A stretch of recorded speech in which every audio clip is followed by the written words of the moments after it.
Welcome back to the Bourbon and BS podcast, everyone. This is episode, 307. 307. It's crazy. A little bit of a flashback here. Yeah, this is cool. Nate Hale is under the weather. I mean, it's not cool that he's sick. That part's not neat. No. Nate is under the weather, so hopefully he gets better soon. We've got I hope. For multiple reasons, I want him to feel better. We got a big event coming up that he's helping out with on Saturday. Yep. Here in Columbus, Ohio, Smoking 10 event at Tinderbox at Easton. But we had it scheduled where Jake Sanders was going to be the guest this week. So Jake, for those of you that don't know, haven't listened much in the past, he is the co-founder along with myself for this podcast. This podcast was actually his idea from day one. It was. Yeah, I mean, but that's okay.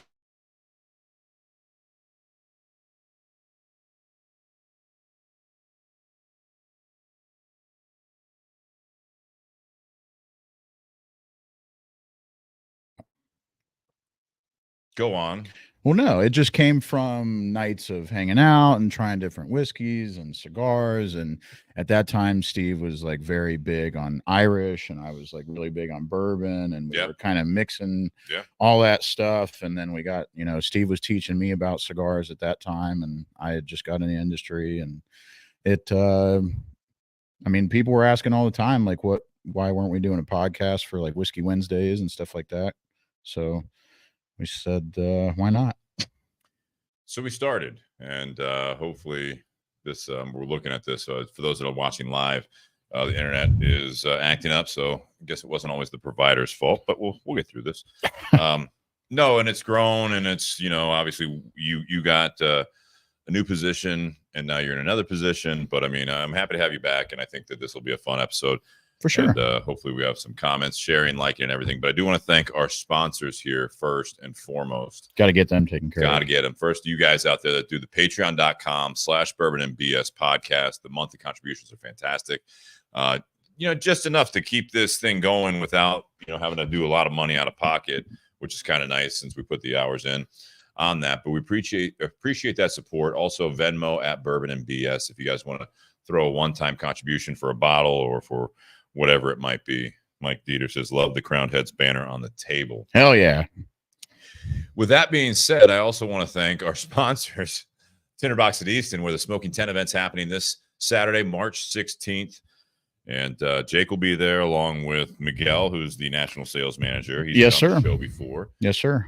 I'm wearing some of your guys' swag. Yeah, looks good on you. Thanks, man. Thanks. Yeah. And I've got an old school sweatshirt. That's a really old. That was throwback. That was even before my time. Oh yeah. Like even at Tinderbox, I think, right? Yeah. Like That's going back 8 years, 7, 9, probably 8. Yeah, right before. Years, yeah. So, but anyways, I want to thank Tinderbox at Easton.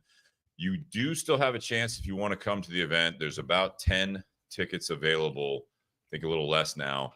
But you have to do a pre-sale. They will not be available at the door. But Smoking 10 events this Saturday, March 16th. Also want to thank Altadis. Normally, they're on the table here. They're our annual sponsor. They're behind us. Absolutely. Monte Cristo, Romeo, Julieta, H. Upman, Aging Room. They are going to be at the 10 event as well. But I appreciate the sponsorship. Maria, Josh Bentley, Paul will be there. Paul Waller. Yeah, absolutely. They're going to have, I know you're going to be there and you guys got cool stuff. They've got some fucking.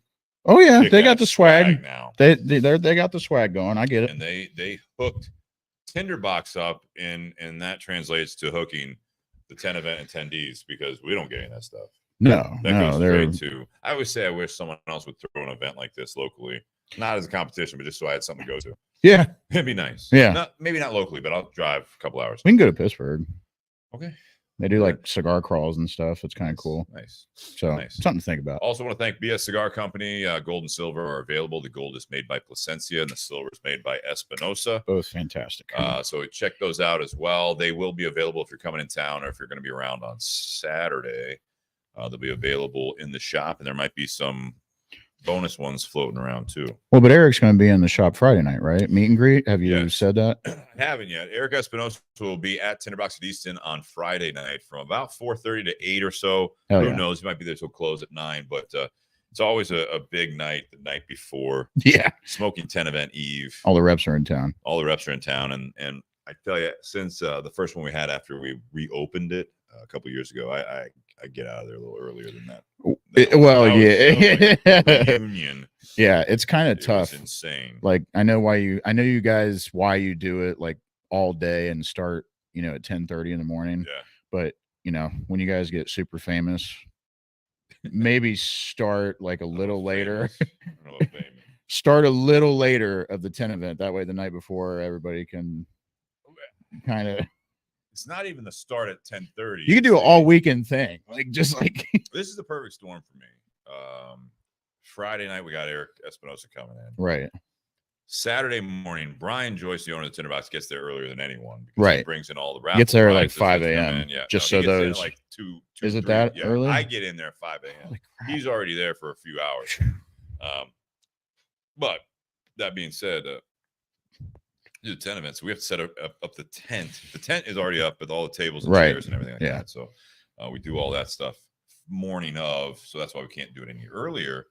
And then 6 o'clock, we usually roll around to the patio at Fido, who we collaborate with on that event. Yeah. And Sunday is Patty's Day. Monday, I'm off. This is the perfect schedule for me because if all goes well, we'll do the 10 event. And then I'll meet a couple buddies for tradition, for kegs and eggs, come home, hang out. And then Kristen and I will go back up and we're going to be, at the tent. So, hell yeah. It should be fun. Monday's recovery day. She even has it off. So, that's awesome. Smart.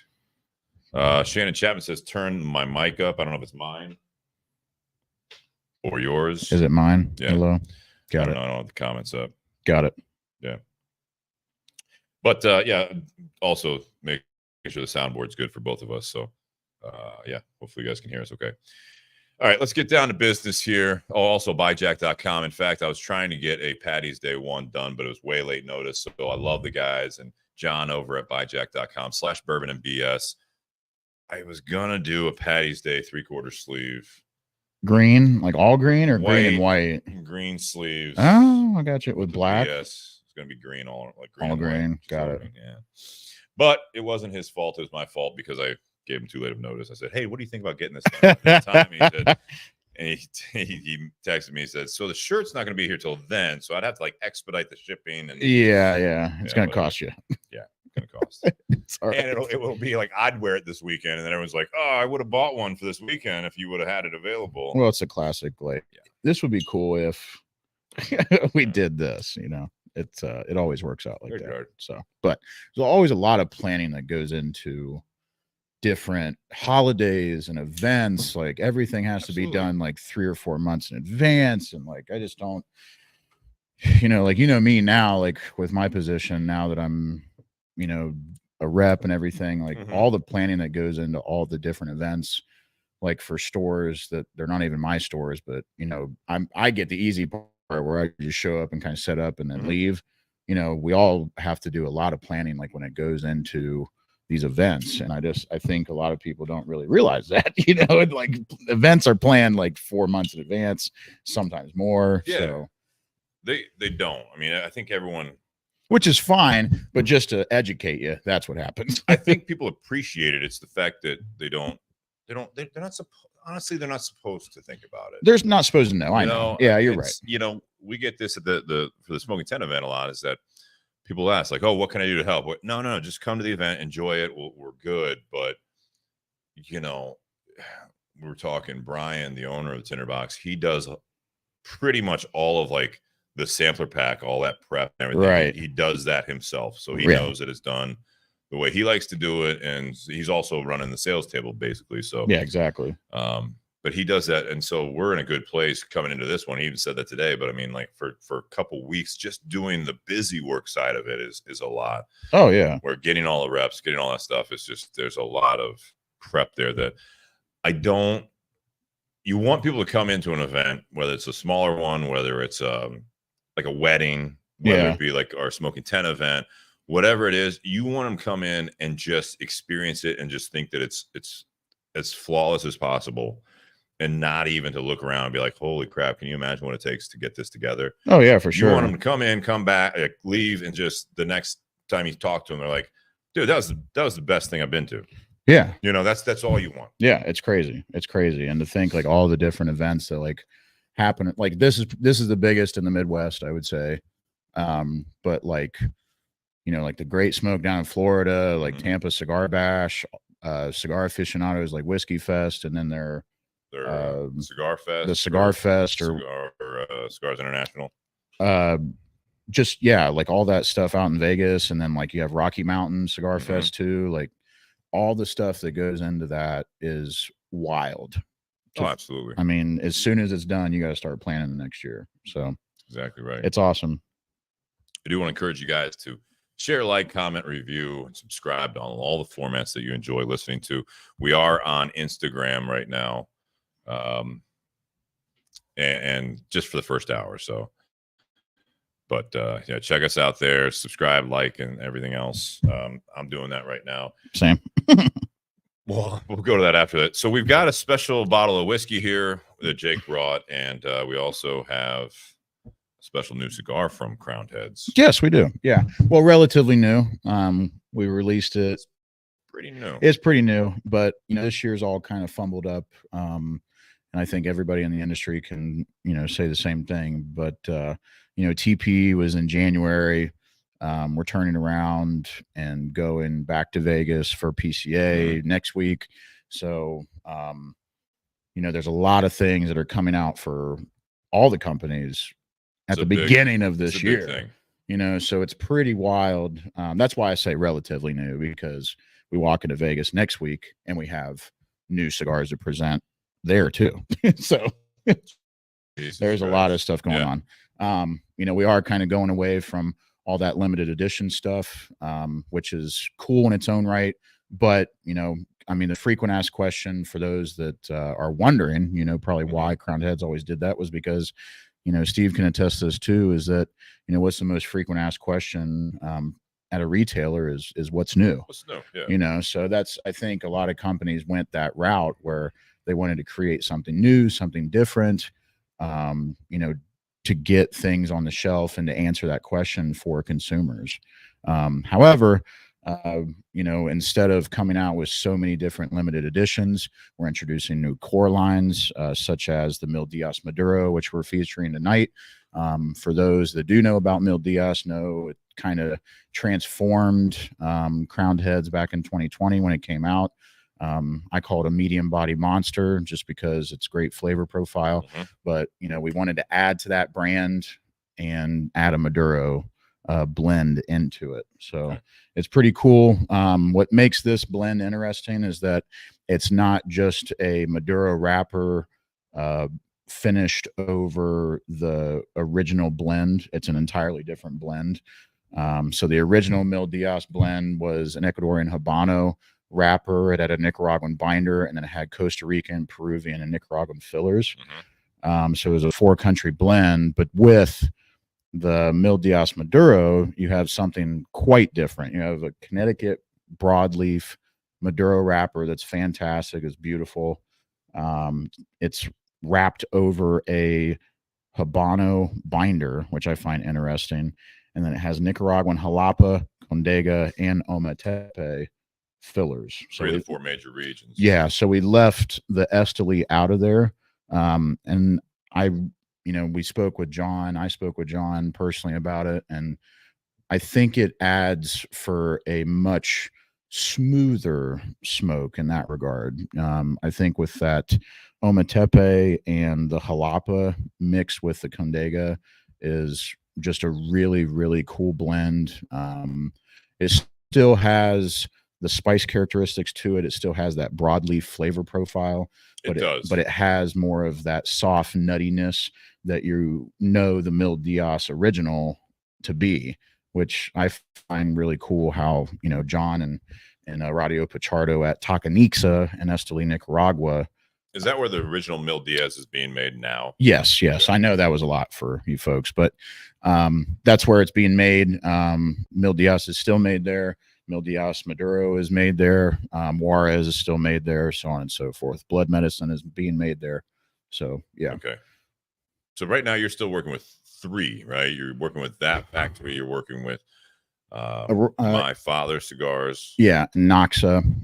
And my father. Okay. Yeah. And EPC. Yeah, EPC. So is that 3 or 4? Takanixa, Noxa, my father, EPC. and EPC. Yeah, 4. Yeah. Yep. Yes, sir. So I am a broadleaf fan. Yeah. Not everyone is. I think that I'm not. Really? Not really. Huh. But I think with this blend, it just smoothed out that broadleaf. I think those Nicaraguan fillers really smooth it out, along with the Habano binder. So I think that broadleaf, it's funny to me, and for those that are cigar smokers out there listening to this, is it's just like Connecticut broadleaf for me was what San Andreas was a few years afterwards. And I think that it transitioned where I think that some of the blenders really started getting better at blending with Connecticut broadleaf. That's what they're doing right now with San Andreas and the last several years, in my opinion. Yeah. Well, San Andreas had a run too the last few years too. It did, but before that, like I'm thinking, like it was like everyone's like, oh, it's like dry, like gives me cotton mouth, like it's just kind of bitey.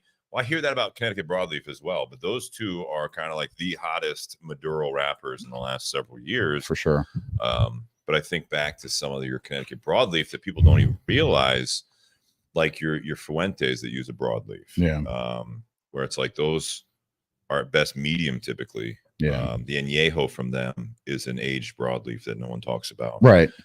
Nobody mentions that. You got the Onyx from Altadis, and that's got a true Connecticut broadleaf wrapper on it that's obscure. It is dark. Yeah.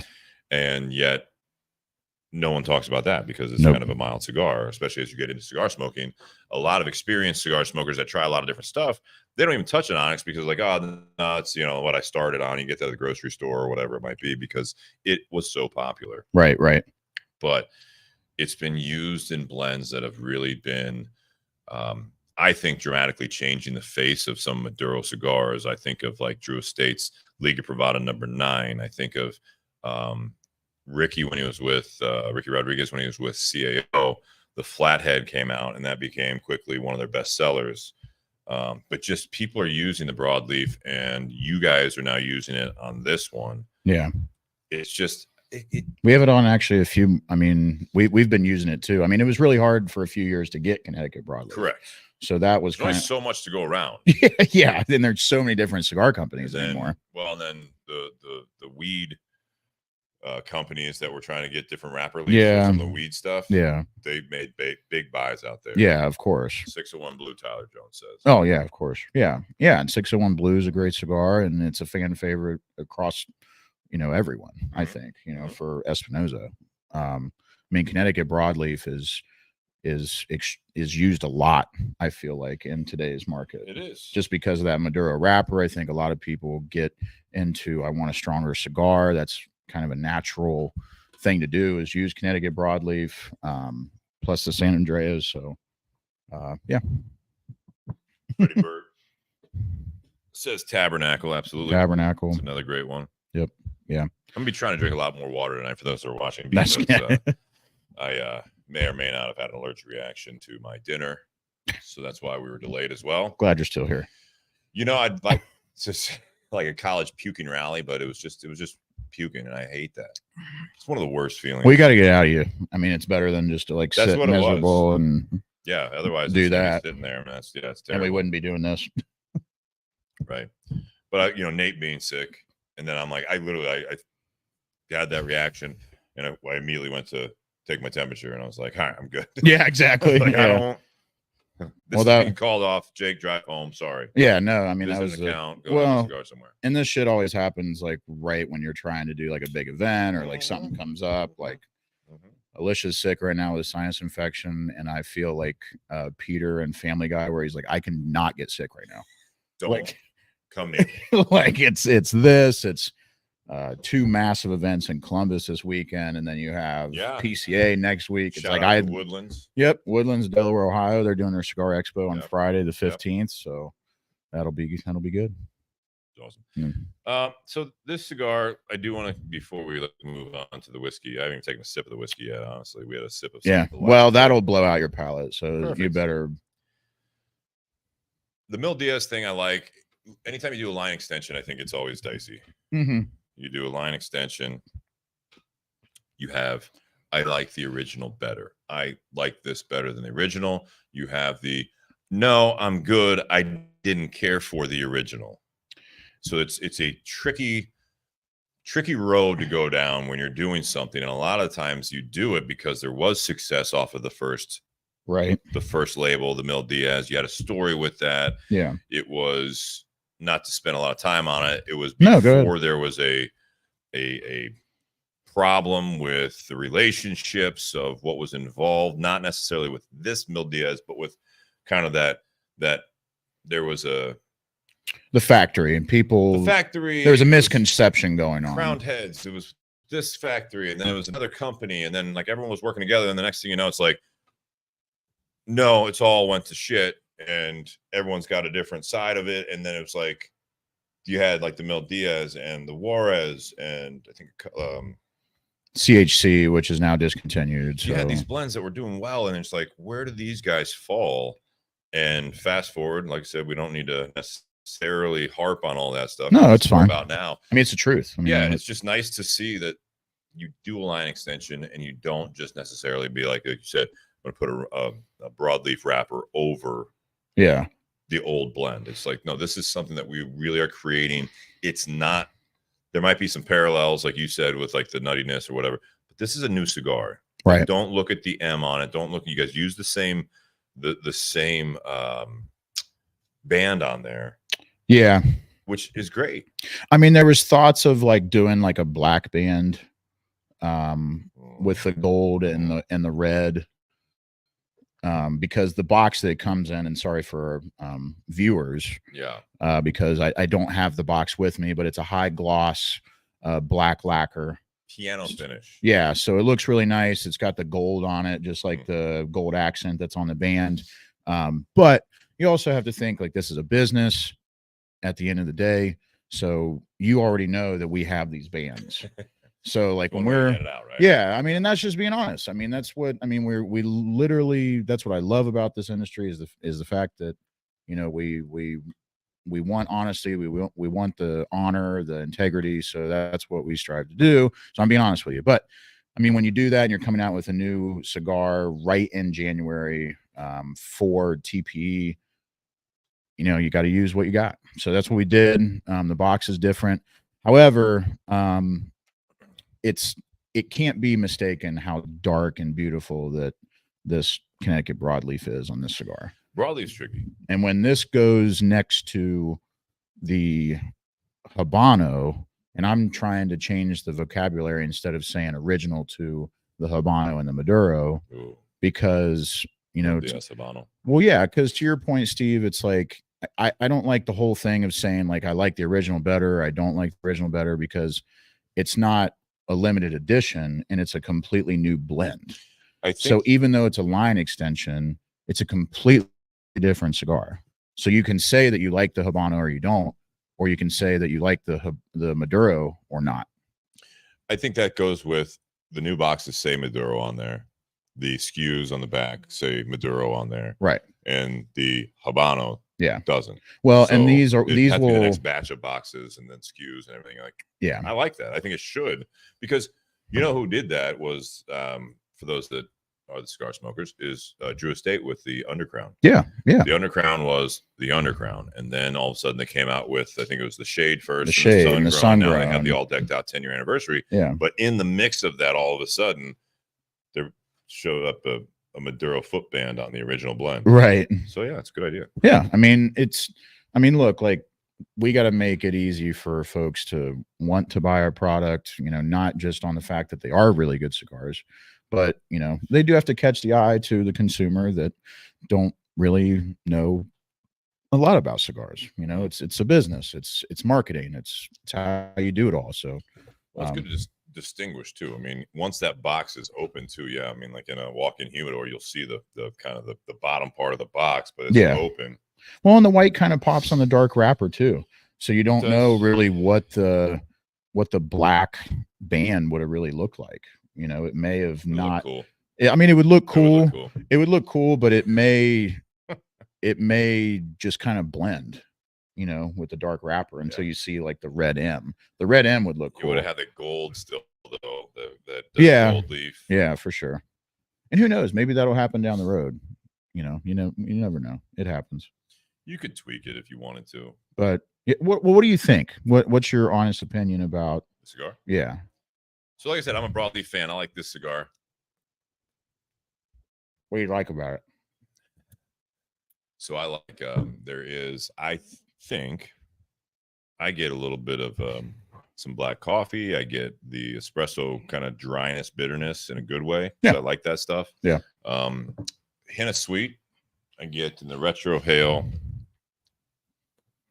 I want to take a sip of this whiskey because it's awesome, but it's going to blow the tasting notes out of it. So I get just a little bit of like pepper on the retro hail, but not a lot. Just a little bit. There's something too. There's a flavor that I'm trying to find in that. Yeah. It's got like I mean, it has that graham cracker. It has like the breadiness, but then it has like the dark cocoa and the leather and kind of the earthiness on top of that. So you throw in a little bit more sweetness, you'd have a little bit of a s'more. Yeah. Yeah. That's what because there is that breadiness, the graham cracker. Yeah, we're all dancing. Yeah, we're dancing around it for sure. Mm-hmm. So yeah, you're right. Yeah, exactly. And that's why I like cigar, because even though that, you know, whether John like set out to do it with the Radio Pichardo to make it kind of have that nuance to it that like the Mil Dias Habano has, because that's like heavily, in my opinion, with the Mil Dias Habano, that it's got this graham cracker and its nuttiness and creaminess, and that kind of hits on the back end with this cigar for me. So I get that. So it's like it, but different.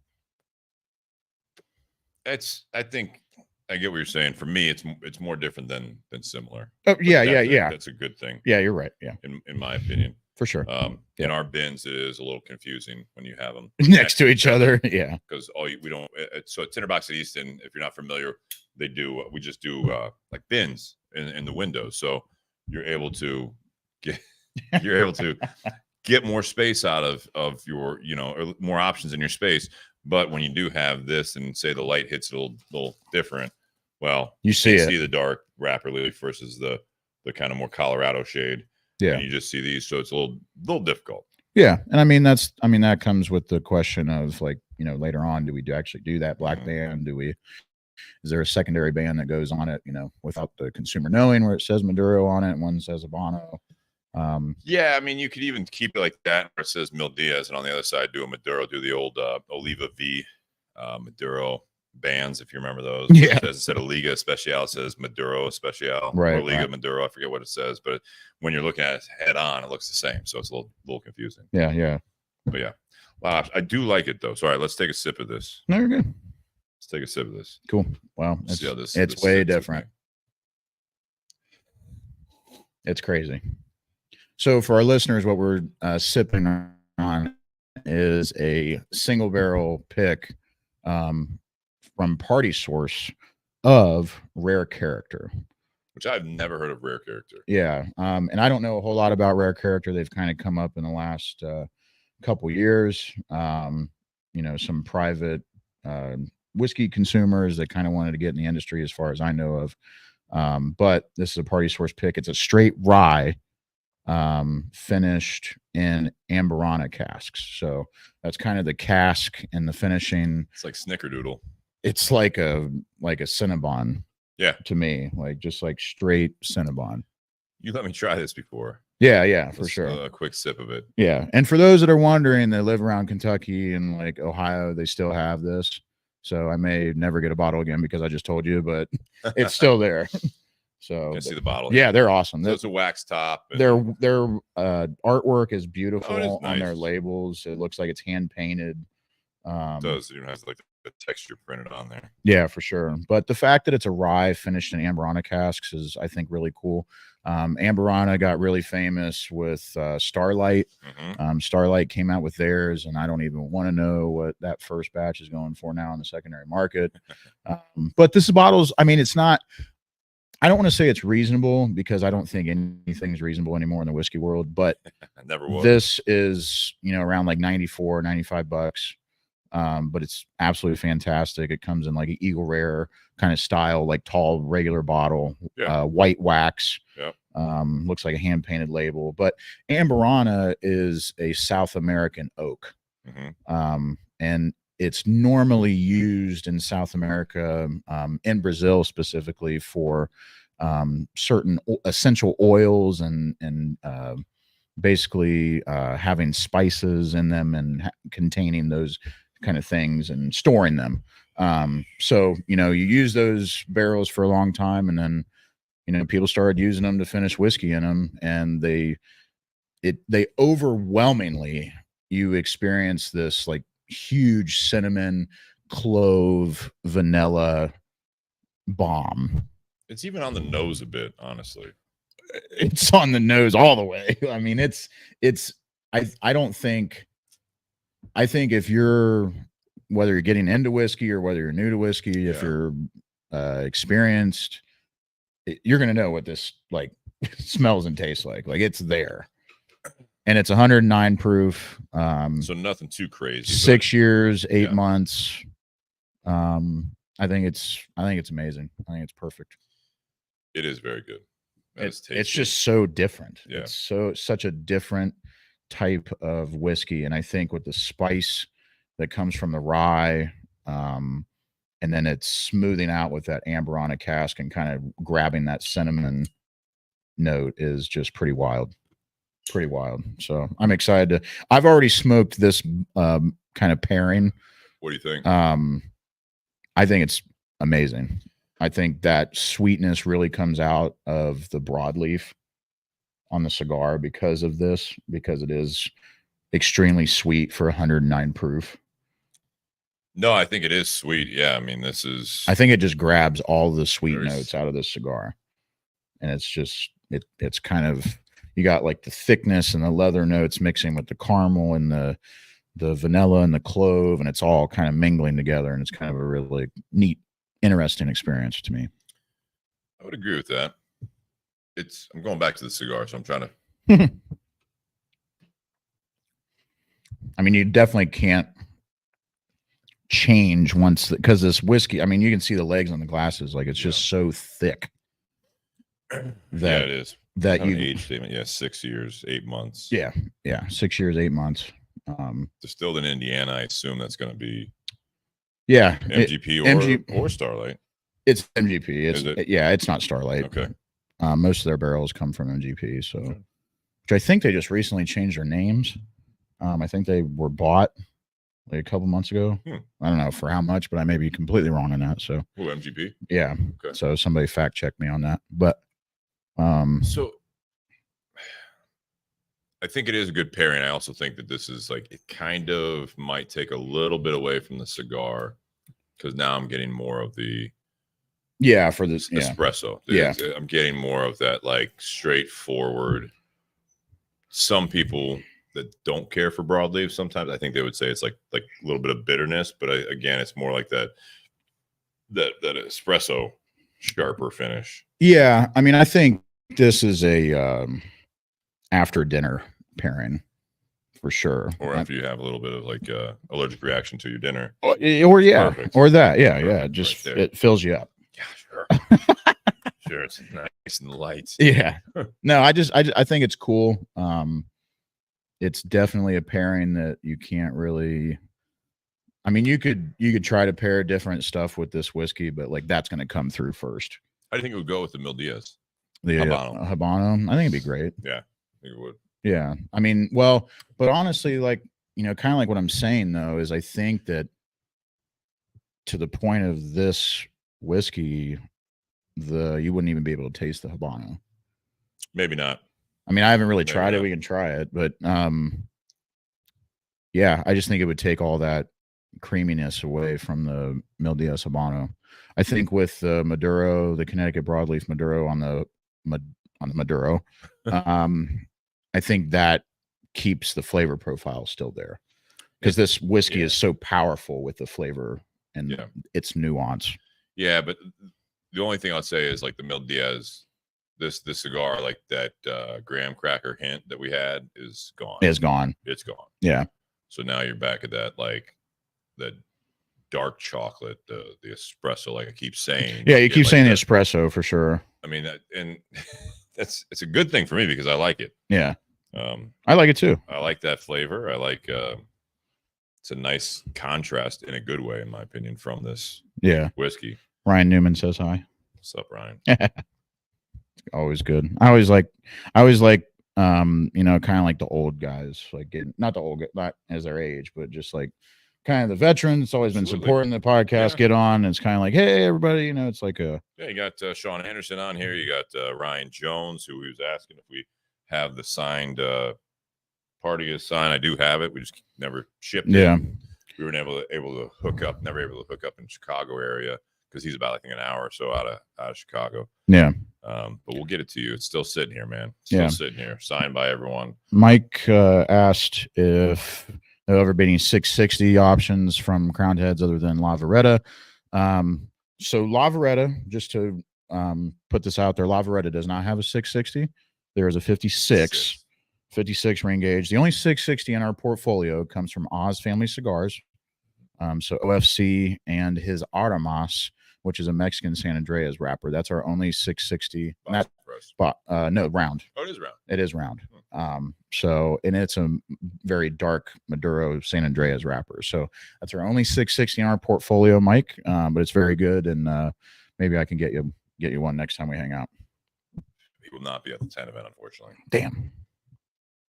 I like Mike. He's a good dude. Mike's good people. He's been on the show before. He listens as often as he can. He was on the group call last week. It was good just to hear from him a little bit and to chat with him. Yeah.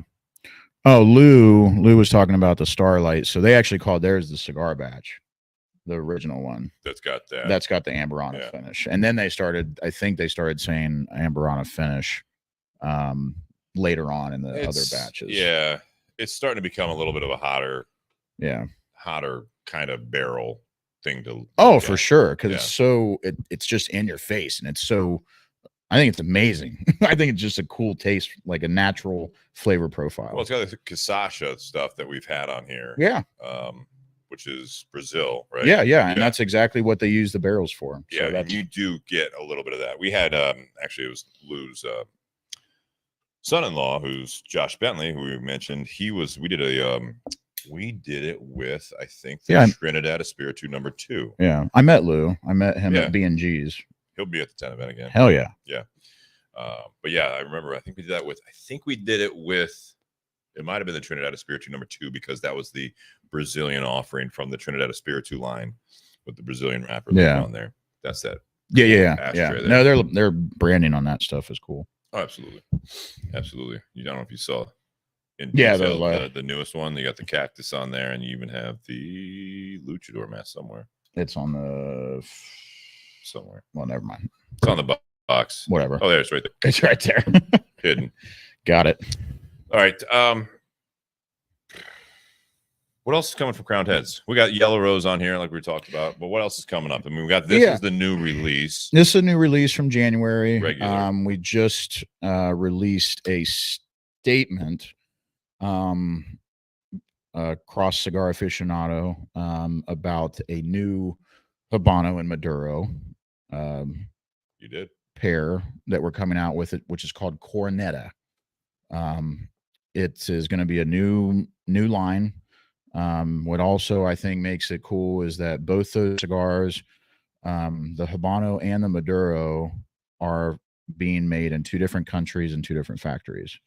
Which are? So the Habano is made at Noxa, and obviously it has a Habano wrapper. But then the Cornetta Maduro is made at EPC. Okay, you guys are doing a lot with Ernie. Yeah.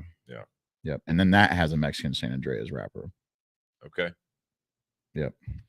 Looking forward to smoking those. Yeah, it's very, very cool in my opinion. And you've smoked them, obviously. I smoked both of them. Yeah. I've smoked the Habano numerous times, and as much as I love the Mil Dias Habano, this Coronetta Habano is out of this world, man. And I don't know why, but it just is. It's great, and you'll know because it'll be releasing in April, so it'll on the shelves. It'll be getting in the shelves in April. So, but it's fantastic. Yeah. But very exciting stuff. So not only that, I mean, we're doing an LE. I know I just talked about how we're not doing LEs, but you can't go away from it completely. Yeah. So we are doing blood medicine. We've been doing the 4-packs, which are 4 Robusto size cigars. We've been using them as event only promotional items. There may be some of those at the Smoking Tent event on Saturday. The answer is yes. And I'll definitely have some. So make sure you go to the sales table and talk to me. But we've been doing these. Talk to Jake, then go to sales table. Yeah. I'll talk to everybody when you get your cigars, and I pass them out. Extra crown heads samplers, the best we could. Yeah. Well, I can help out too. But blood medicine, we've been doing them, like I said, as promotional items for the past couple years, and they've been going over really well. They're fantastic medium body cigars. Up until now, it was an undisclosed blend, and now it's disclosed. Or I'm sorry, it was disclosed. Sorry, it has been disclosed. Yeah, it was undisclosed. Yeah, we have disclosed it. See, yes. But we're coming out. This is a 5x50 Robusto in the packs, but we're coming out with a 12-count box. The box looks great. It looks like kind of like a classic old Cuban box, kind of like the Wiseman, just that old cedar box with just, the logos on them. I think is just a classic, great look. But it's got that. It's a 6x52 Toro size. So my favorite. Yeah, size. Mine too. Bang for your buck. That's my favorite size. 6x52, 6x54. RBS Gold is a 6x54. I like 52 probably better. Yeah. That's the Robusto, the 5x52. So I don't know. Side note, like the 5x50s, I love smoking a 5x50 that has good flavor. Yeah. For a classic Robusto size. But when I'm buying cigars, and I know I've got a little bit of time. You want a Toro? I want a Toro. Yeah, me too. Robustos go too quick. Then I'm smoking a second cigar. Not opposed to it. Yeah, but going any longer than that, now I'm kind of not losing my attention span. But I like that Toro size for a good hour and a half. Hour. Call it an hour 15, depending on how much you're talking. But I smoke slow, so like Toros can last like sometimes 2 hours for me. Mm-hmm. So and that's fine for me. I like that. Because when I'm smoking a cigar, I'm going to enjoy it. I want to sit down and enjoy it. I still find myself, even just not right now, I usually will take, if I'm not staying on the cigar, I'll take 3 puffs, like three quick, not quick, but 3 draws before I do a retrohale. Yeah. I think it like gets it going again. The first one, second one, good. Third, now I'm good. Well, I've done that. I mean, you've kind of like that and like ash in your cigar, like the roll tap. Like, I mean, you taught me a lot like at the beginning, and I feel like I've just always done it, and after that way, after 7 years doing it. Can't believe that. Yeah, for me, it's just like second nature. So we'll get into it a little bit on the second part, but I mean, for those that haven't followed us from the beginning, Jake was a customer. Yep. We started doing this like Whiskey Wednesday stuff. Then you were a part-time employee. Yep. Along with like 2 other jobs. Yeah. Then you did a career. We won't need to talk about the grave cemetery thing. Yeah, that was a mess, but it's all right. It was all a mess until. But then he went into a different part of the cigar industry. He was a humidor manager. And that blew up in a good way at first, and not that ended poorly. But it's like now you've been with Crowned Heads for a year and a half. 2? Oh, I was gonna say 2 years. It'll be 2 in the beginning of July. Jesus. Yeah, so it's pretty wild, and it's gone from me being the new guy to me kind of being like a trainer, for our new folks. And what'd you win? I was named Salesman of the Year Bingo. for Crowned Heads, so I was very very gracious. Did you give a for the- speech? No, but Would you like to? I mean, no, the no, no, Oscars no, were no. the other night. I mean, if No, you wanna, but I'll give you this. I don't know if Miguel's not even watching. I mean, No, he he's must be busy. Dude, he flies more than anyone I know. I mean, it's crazy. I think he's in Milwaukee right now. Cool. So and he goes home for a day and then he flies here Friday morning and I pick him up. So and then he flies out Tuesday for Vegas. Jeez. So and then we're there for 7 days. So it's wild. I don't think working or otherwise I would want to be in Vegas for 7 days. Well, if you're on the company dime for most of it, like food and otherwise, that's fantastic. Well, I mean, yeah, it kind of gets old like towards the end, obviously, but when vacation out there, no way. Three nights, maybe.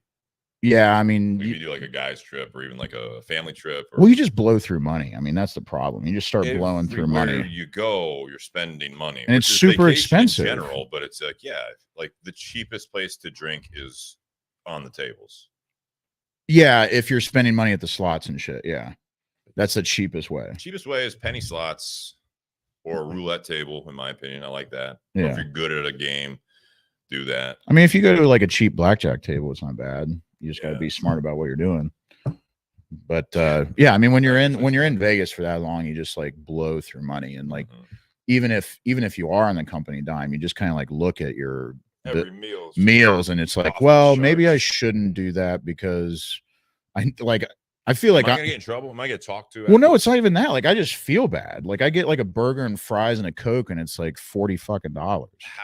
How many cigars do I have to sell to make this justified? Well, yeah. I mean, because it's like your trip out, it's your hotel room. It's like, I mean, I always add up my expenses and like what it costs just for me to go out there, and then we have 5 more people, reps, not even including the owners.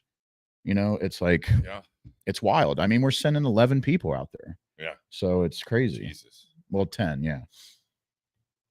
Last time I was out in Vegas, 2015, 2016, whenever, this is before you were with the company. Was that ICPCR or was it named something else? IPCPR. Okay. Yep. Before they changed it to PCA. Same thing. Same event. Yeah. And Crown Heads had just released the La Carême. Nice. I remember smoking that. Still a fan favorite out there, man. Broadleaf as well. It is broadleaf, yes. And that one was... That's at EPC. It's funny for those that haven't been out to Vegas. You guys probably don't care about this, but we're going to talk about it anyways. Yeah, I've been out there for the show. I think it intrigues a lot of people. Everybody asks questions. Like Phil's in the audience out there right now. So they shut it down, or that year they shut it down like 5 p.m. or whatever. And so like we had appointments and everything like that. And then I think Miguel was already with them. Maybe he wasn't. I forget. In 2016? 2015, 2016, but it was... He may have just started. Might have. The first time I met John Huber in person, he doesn't remember it. I remember it. But we lit up a La Carême, and it was like 4:30. And then like 5 o'clock. Have you been smoking all day? Oh, yeah. Yeah. Smoking all day. We had smoked out at this point. We had 4 appointments with people. So you're talking to people, you're smoking and everything like that. That's a light appointment book, too, for like a whole day. I mean, like... Well, most people try to do like a half an hour or so. Yeah, no, we did like one every 2 hours. Yeah, that's smart. You don't burn yourself out. Well, we don't burn ourselves out, and so but we can still walk around between appointments and check some things out. Say hi to people. If it's still fun. Like you got to go see like other Rocky stuff. Booth at the time, I think we just said hi to. At the time, it was Nick Mitchell, who's now the national sales manager. Was Rob with him then? No. Well, he might have been, but not in our territory. Okay. Oh, he was in Chicago. Yeah, Nick was our rep at the time, but I mean, it was we just stopped by. They had a little bar there. You have a drink and all that stuff. And then we had when a guy named John DeMarter was in the business. He was a broker, so he's taking us around to like 3 different spots. That's the first time I met AJ Fernandez. Nice. And he said, AJ is going to say he's not good. He's not great with English at the time. I don't know if he is at this point or he just fucks with you, just kind of like Hiroshi did in Cuba. But but it was like he's like, yeah, so he'll be happy to meet you, but he's going to say, nice to meet you. Thank you so very much for the support. And so we go over there and it's like, hey, AJ, I want you to meet Brian Joyce, Steve Crane, Tinderbox East, and they, blah, blah, blah, blah, blah. And he's like, very nice to meet you. Thank you so much for the the support. Yeah. Like, all right, cool. Yeah, it's cool. Yeah, I'll take that T-shirt. Yeah, please. Just doesn't fit anymore. Yeah. I wore that Bel Artes shirt. Oh yeah, for sure. Fucking great shirt. Oh well, that and then there was a white one too that I think I got when I was at. It was a San Latano, right? Yeah. Yeah. They had some great swag. Yeah. They still do. Nice shirts. So I do want to mention Crowned Heads along with Oz Family Cigars and Ernesto Perez Carrillo, our main sponsors for PCA this year. So that's very cool. So we are big booth. We have our shared booth with we're doing a shared booth. I mean, Oz is under the same roof. Right. Just to clarify that with like viewers and listeners, like if you're wondering between like Oz Family Cigars and Crowned Heads, it's under the same roof. It's the same people, it's the same company, so it's all good. But EPC obviously our great relationship with Ernesto. Things are expensive these days, but we collaborate with them so much on stuff. We're sharing a booth, co-sponsoring. I think it's cool this year at the PCA.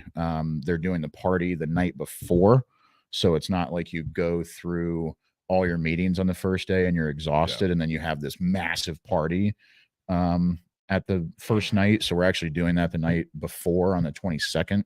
So if you're out there and you're listening, come out and smoke a cigar with us. So and that is for retailers only. Unfortunately, you guys, if you're not in the business, there's it's not available. They do have Big Smoke. There's other events like the Smoking Tent event that you guys can go to as consumers to meet some of these reps, some of the who's, if you will. Not saying you're not, but right.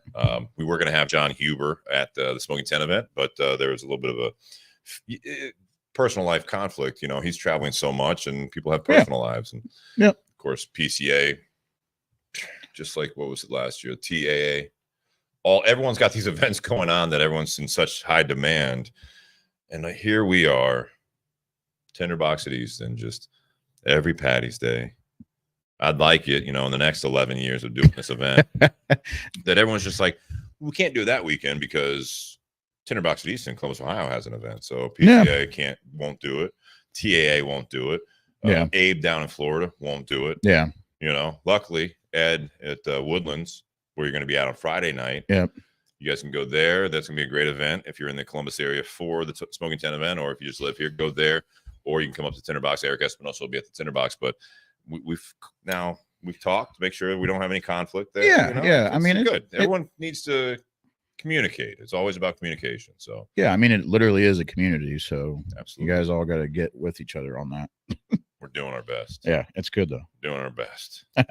PCA, I think, is now not going to be in March next year. I think it's April in Nashville. New Orleans. I wish it was in Nashville. I know. That'd be real easy for us. That'd be great. I could go to that one. That'd be awesome.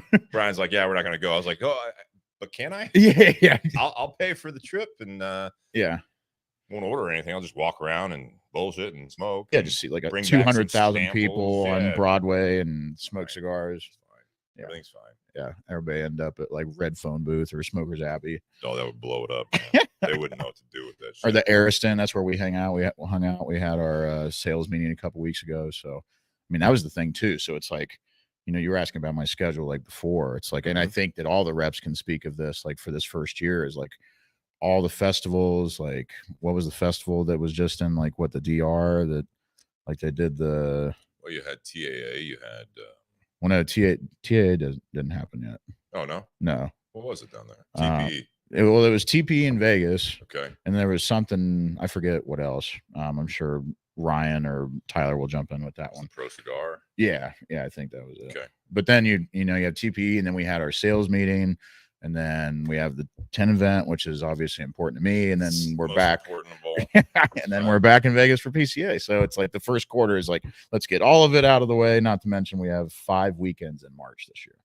So it's crazy. I like that.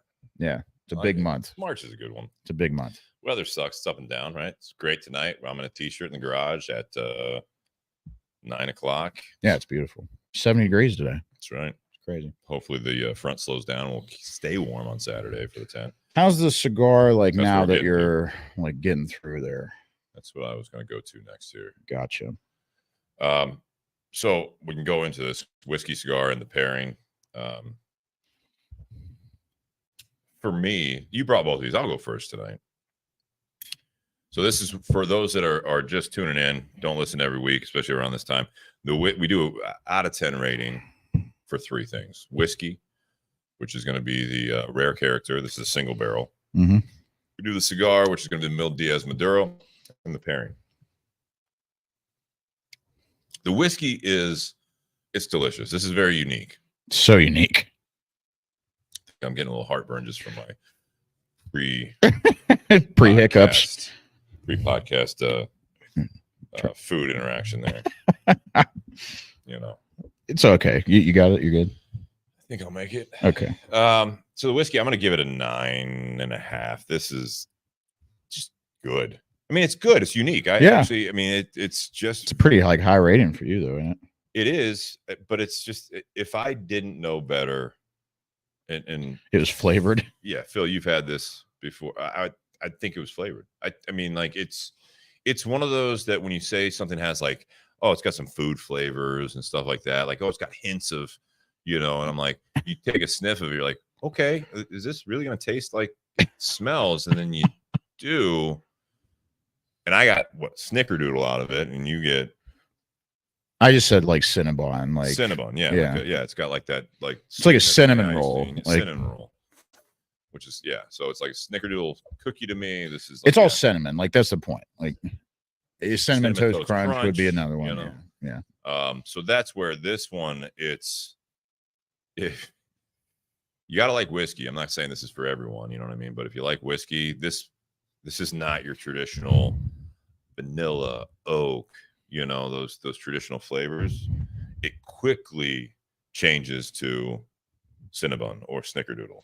I would be very surprised if someone didn't like this, just because of how interesting it is. I think they're gonna like it, but they might be like, "That was good, but that's a little bit too much flavor. Like like it's too much on point." Oh, flavor. It's strong. Not the proof, but just the flavor. Yeah, you're right. Yeah. They want I want a little more oak to it. They want this. What money? They want pricier, or is too pricey? Pushing $100 is that's not the new norm, but that's not high. I'm gonna pay that for this. It would be very, very cool. Tyler Jones says, so Jake likes flavored whiskey now. Not what I'm saying. Yeah. I'll let him rate it. The cigar, 8. What's your honest opinion? What's it doing? Because it's like you tried the whiskey and it kind of like went off for you a little bit. Cigar on its own, 8.5. With this whiskey, it's an 8. I think because it does take away. Before we went a little while there before sipping on the whiskey, right? I mean, we did have a little sip of that Elijah Craig. Was that a barrel proof? Yeah. Yeah. I mean, it was 120. Tough to beat any Elijah Craig barrel. Yeah, for sure. In my opinion, but yeah. But I had a little bit more of. It was a little. It didn't go straight to that where it's at now. Yeah. So 8 now because it did lose a little bit of the characteristics that I really enjoyed prior to sipping on the whiskey. But for sure. Just a solid addition to your line, not just because you're here, but I like it.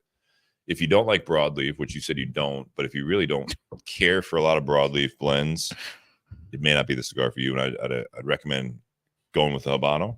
Yeah, that's an every person smoke, in my opinion. Yeah, for sure. Every cigar smoker smoke. Yeah, very approachable. Very. I can hand that cigar to anybody, and they enjoy it. I mean, it is really great cigar. So, yeah.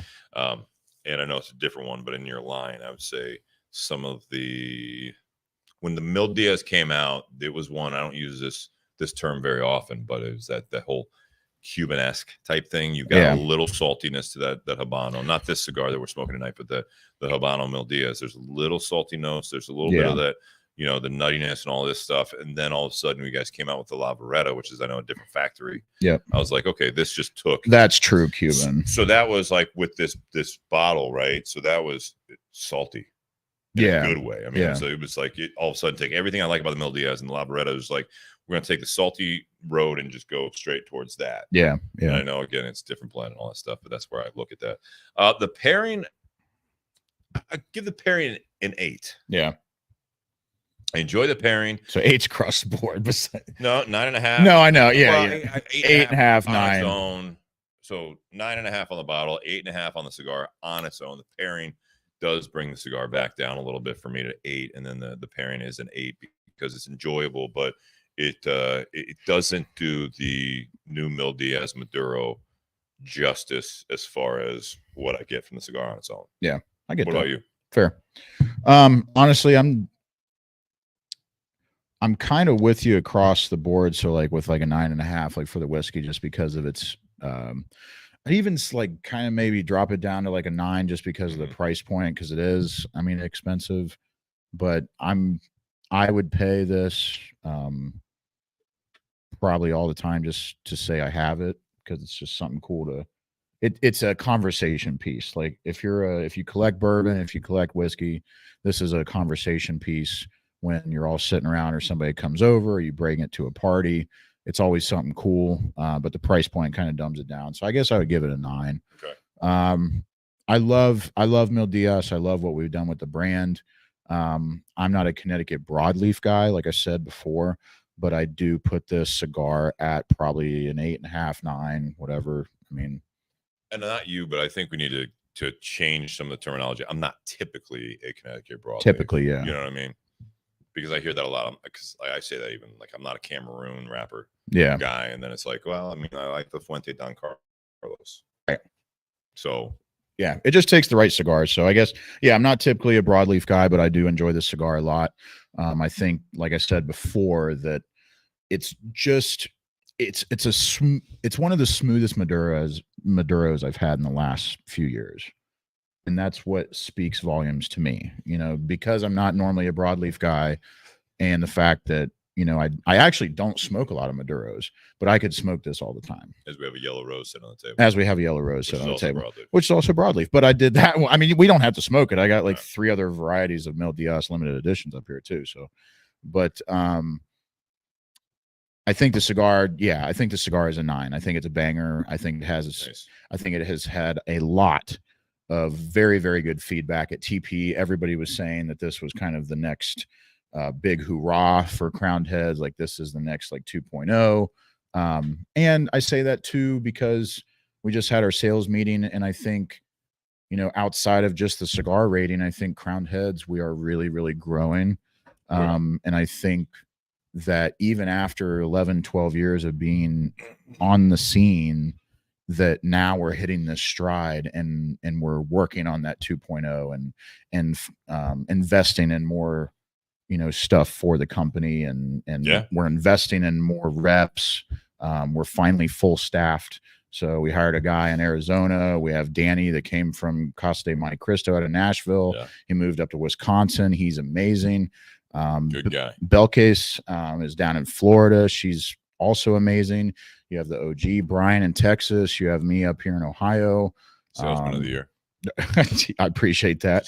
And we have Andy Yaffe that's in Nashville. So you have a 10-year veteran in that too. Yeah. So and then it's just all great across the board. And then you couple that with Miguel's 20 years of being in the business. So it's all coming to fruition, and I'm glad to be a part of it. But the cigar pairing, I really like it. I think it's really cool. I would give the pairing a 9 overall. Okay. So that's just me. I think the cigar and the whiskey, they share the heavy lifting of a high rating for sure. It's just by themselves. Yeah. And, I get that. I get that completely. Because they're both strong flavors. They are. They're both strong players in that, yeah. Which every time I'm on here, I know we talk about like when we had like the Bookers and the Oliva V on, which was like probably episode like 10 or 15 maybe. Yeah. But I mean, that was just absolutely horrible just because you had 2 competing flavor profiles because they were just both very rich. Well, and on top of that, it was like 80 yeah, it didn't help that it was hot. We were sweating our asses off in the garage. I mean, this is a perfect night tonight. So we have perfect weather, great friends, great people, good whiskey, great cigars. That's what this is about. And shout out again to I don't know if he's even watching. Hopefully he's sleeping, but Nate Hale. Yes. Feel better. We'll get him back on hopefully next week. Yeah. When he's feeling better. But yeah. And I'll have him try this. I'll have this on me. So good. I got a new case from my buddy Phil Davis. So now I am fully stocked with whiskey and obviously I have the cigars. You have the cigars. Yeah. So never leave the house without either. Smart. Smart and safe. Yeah, and then Tyler was really nice. He said he was going to bring screwballs to Saturday. Now that apparently I like flavored whiskeys, so Well, we'll have Eric Espinosa at the 10 event, but probably not Tyler Jones. Yeah, that's at this point. Well, that's fine. I mean, I'll make him shotgun a beer or something. Yeah. That's fine. Tyler, you can drink that outside. Don't bring it in the tent. All right. All right. With that, I want to round out part one. We're going to get into part two here. And cheers. Happy Whiskey Wednesday. Glad we were able to do it. Ding. Jake, great having you back as always. Thank you so much. You guys. Thank you, everybody. Oh, well, I don't want to spill it. All right. Love it. For those that are listening on the live feed, we're gonna take a quick intermission, but stay live here. You good? Yeah, I'm rocking. Rocking. This is perfect. Such a good night. Feels good. You gotta tell Tyler she can handle your flavors. Yeah, I'm not. Yeah, I feel like I Not busted gonna his balls start, too much on that. So I'll be nice today. It's fine. Do you want me to set you up? Are you gonna stay around? You want me to set up a audience mic? He says that he's gonna like stick around and start talking and stuff. You know? You're gonna leave? I had to take off today because I'm feeling good. It's that time, Oh. man. Nate's not feeling well. Oh, I'm sorry. You're coming on Saturday, right? Oh, absolutely. See, you only got 10 tickets left. That's awesome. That's it, man. I mean, it'd be awesome if you had 0, but that's what 240 tickets. So yeah, we cap it max at 250 right now. We're capping it at basically at 245, just out of like air, like kind of like if something happens to some of the cigars or whatever, like we don't want to like have someone like 250. But if we push it, I mean, we'll do 246, 247. The economy, Yeah. like the cost of everything's up. Yeah. From 10 to 20%. Yeah. So the fact that sold 235 tickets It's insane. is pretty awesome. Yeah, it's fantastic. Barring current situations. Well, we are for those that are listening between the episodes, because this will be airing on the audio after the 10 event, but those listening live, there are going to be once again some amazing deals that you speak about the prices of everything. We were able to maximize what we could based on what the companies were able to. We don't really get free, like we don't ask anything free from any of the companies, but we're able to, in that bulk, in the marketing spirit and customer appreciation spirit, there's going to be some samplers, yours included, that are just aggressive at the sales table. Oh yeah, for sure. And then we have reps like Jake that are going to be, you buy a couple of samplers, you get some bonus stuff and things like that. So that's going to be fantastic. I've got 3 new people coming this year. Love it. And I tell people, and it's, obviously partial because I know you guys. Sure. You guys are one of the shops that I consider my home shop. Sure. But it's like, I mean, where else can you really go to have a non-cluster coordinated event that has over 300 people there? Because you got staff, you got, Fido, you've got the reps and all that. And have an event like that. And essentially, when you buy your ticket, you're basically just paying it forward. You get more and some. You get fed and all that. Absolutely. And I'm like, it's phenomenal because I can't afford to go to a Big 10 event, every year, or a Big Smoke. Big Smoke, yeah. You're talking thousands of dollars because Oh yeah. Right. In Vegas. Well, the ticket alone is $1,000. Yeah, I mean, so or more. the event itself doesn't price me out of it. It's the travel and it's the lodging. time off from work and all that stuff. So What do you want to do this, or do you want to do something else? you tell me. Well, we don't have to. You mentioned like doing the Mil Dias Maduro. I mean, I know we've done that before, but Do you want to switch off bottles, or do you want to like? I would like to switch off bottles. Yeah, save that. So, you want to grab some just off the because Echo. We Or can what do you want to do? We can do the Echo. I have that Elijah Craig. You That tell me, Four man. Roses is really good. You're the guest. We can do the Four Roses because I fucking love that. Take a That's sip of that. I'm stoked, man. They're saying 55 on Saturday, man. Yeah, it's gonna be good. Dude, especially if it's 55 and the wind's not crazy, dude, that's going to be great. inside Good. of the tent. As day goes on, it'll get a little warmer and warmer. For sure. Do that. Oh yeah, We can get started here. yeah. Phil needs to give me another one of these. Hey, and he sold out pretty much after we bought them. Oh, I know this stuff, but this stuff's so good. I mean, you gotta share it with friends. You gotta get some of this, Phil. For sure. Yeah, we're gonna switch over to this. It's a Maryland. It was a Maryland pick of Four Roses single barrel. The recipe is OESV.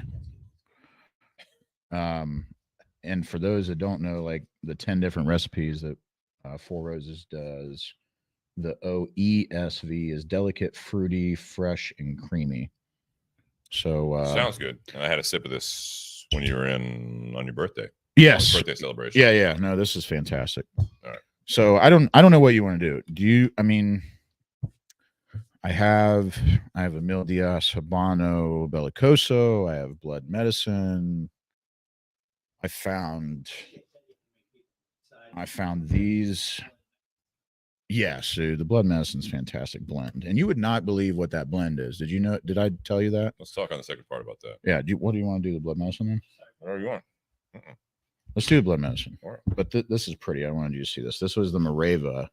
Look at that little. Oh, I love that. That thing is awesome, ain't it? Is that 42? It's yeah, I believe so.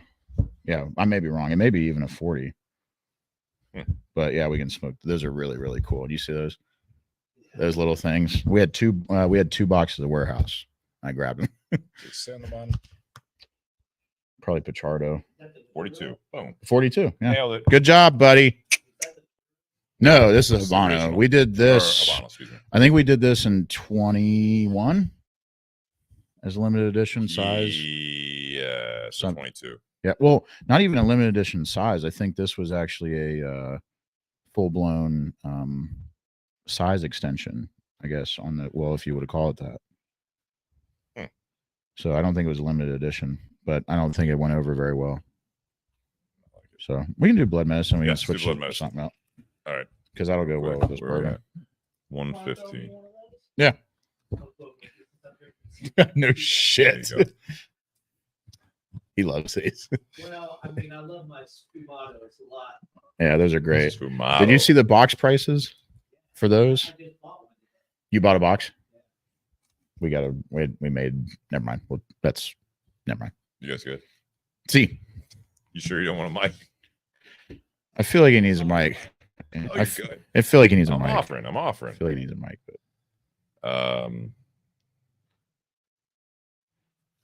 you can do a mic. you want me to do it? I'm trying to think if I've got the long cord on something. I'll get it real quick.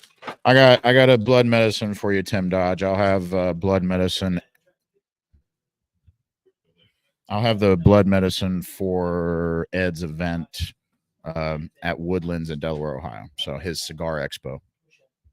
But we'll be doing box deals at Cigar Expo at Woodlands on Friday, and then we'll be doing pack deals. We'll have 4 packs at Tinderbox, and if you get those at Tinderbox at Easton during the 10 event, you will have. Sorry, I'm talking while they're doing this, Mike, but we'll do those. When you get those, you'll get a hat and a lighter or a cutter, and a 4-pack of Blood Medicine. So that'll be the deals on Saturday.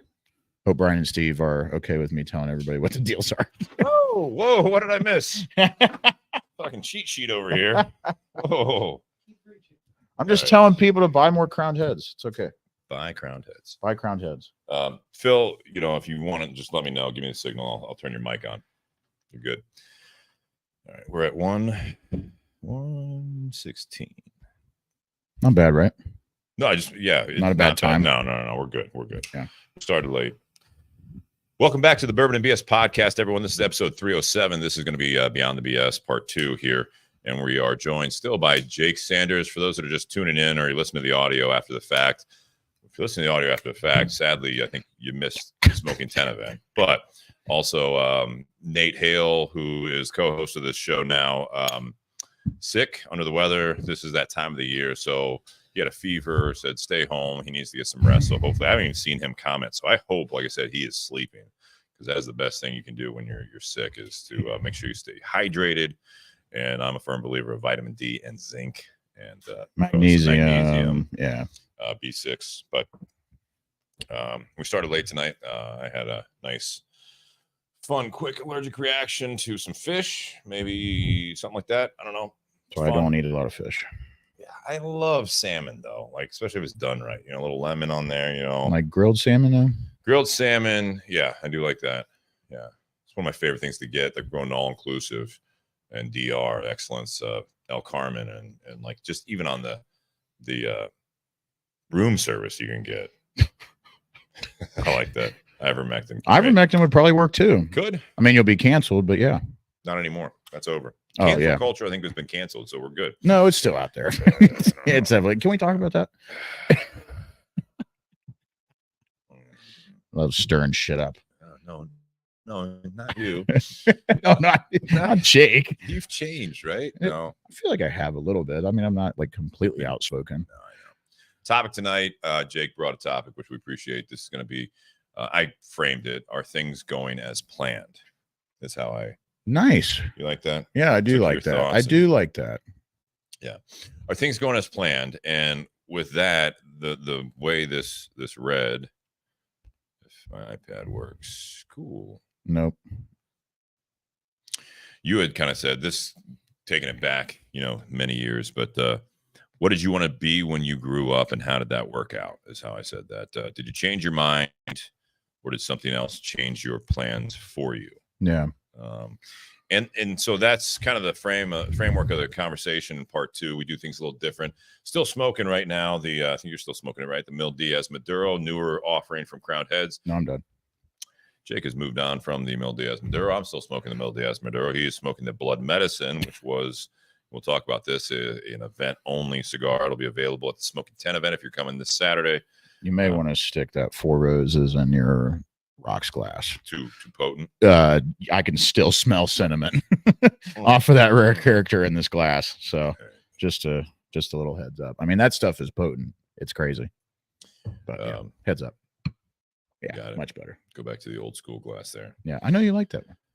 Such a good one. Got a little sentimental feelings behind that glass. I know. Yeah. I know you know. I also put on there, is it worth even making plans, or do you just let it rip and go with the flow?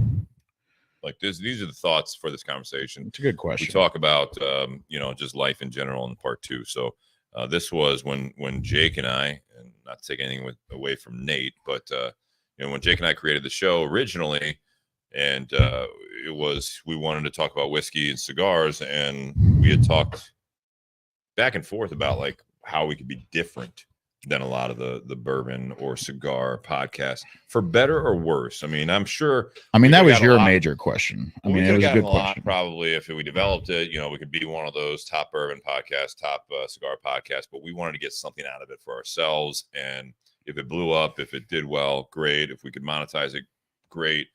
It's more, we want to get something from it every week, and we wanted people to get something from it every week. As long as one person said, really appreciate that. That was really where I know I got a lot from this, was when we got comments after it, like, hey, I needed that conversation tonight. I'm happy I was listening. For me, it did a lot for me and I didn't know this until, I left, that it just did so much for me, just talking things out. Yeah.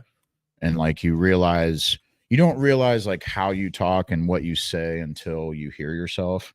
And then like, you may think that like you're always like on your best behavior, or sometimes you act like you don't care. And then you go back and listen, you're like, geez, like why was I thinking like that? Why did I say that? Why, it's just you. Why do you react the way you react? Not you, but people. Yeah. Well, no, me too. I mean, it's but it's just, it's kind of like a self-governing thing, and it just helped me out a lot. Self-awareness. So yeah, exactly. Yeah, I was missing a word. We had a lot of nights where it ended up obviously drinking too much, staying up too late, and then you had like whatever the conversation was, and then all of a sudden it would dive one way or another. A lot of times it was positive, sometimes like negative arguments. I mean, the passion would come out, and so it's been therapeutic at times. It's been good to talk things through. But coming up with topics, and I think this is a great one, are things going as planned? A lot of times it's especially as you grow up and younger, turning into an adult by age. Yeah, it's not going as it was as you planned. you may be older, but you may not be an adult. Yeah, right. Yes. You're technically an adult. You don't act like one. Yeah. Not you, just no. it happens. So I'll let you go first about that. Okay. When you were younger, what did you want to be? Did you want to be a cigar rep when you were younger? No, my family was like religious and like is religious. Okay. and religious and I was baptized when I was 13 and like before that like for some reason I was 13? like yeah I Is chose that like what you guys did? No, I chose. Okay. My cousin passed away. Baptized as like a baby. Well, my parents didn't want to do that because they wanted it to be my choice. I feel like we're flirting with other things going on in the world right now. What do you mean? Waiting until kids are older to decide what they want to be. Just kidding. I'm not saying that. I'm just saying that's what happened to me. No, it's not like a life like no, go ahead. Words to live by, but no, they just decided they wanted me to make my own choice. So but I did that because I found God when my cousin passed away. He was 16 and I was 11. So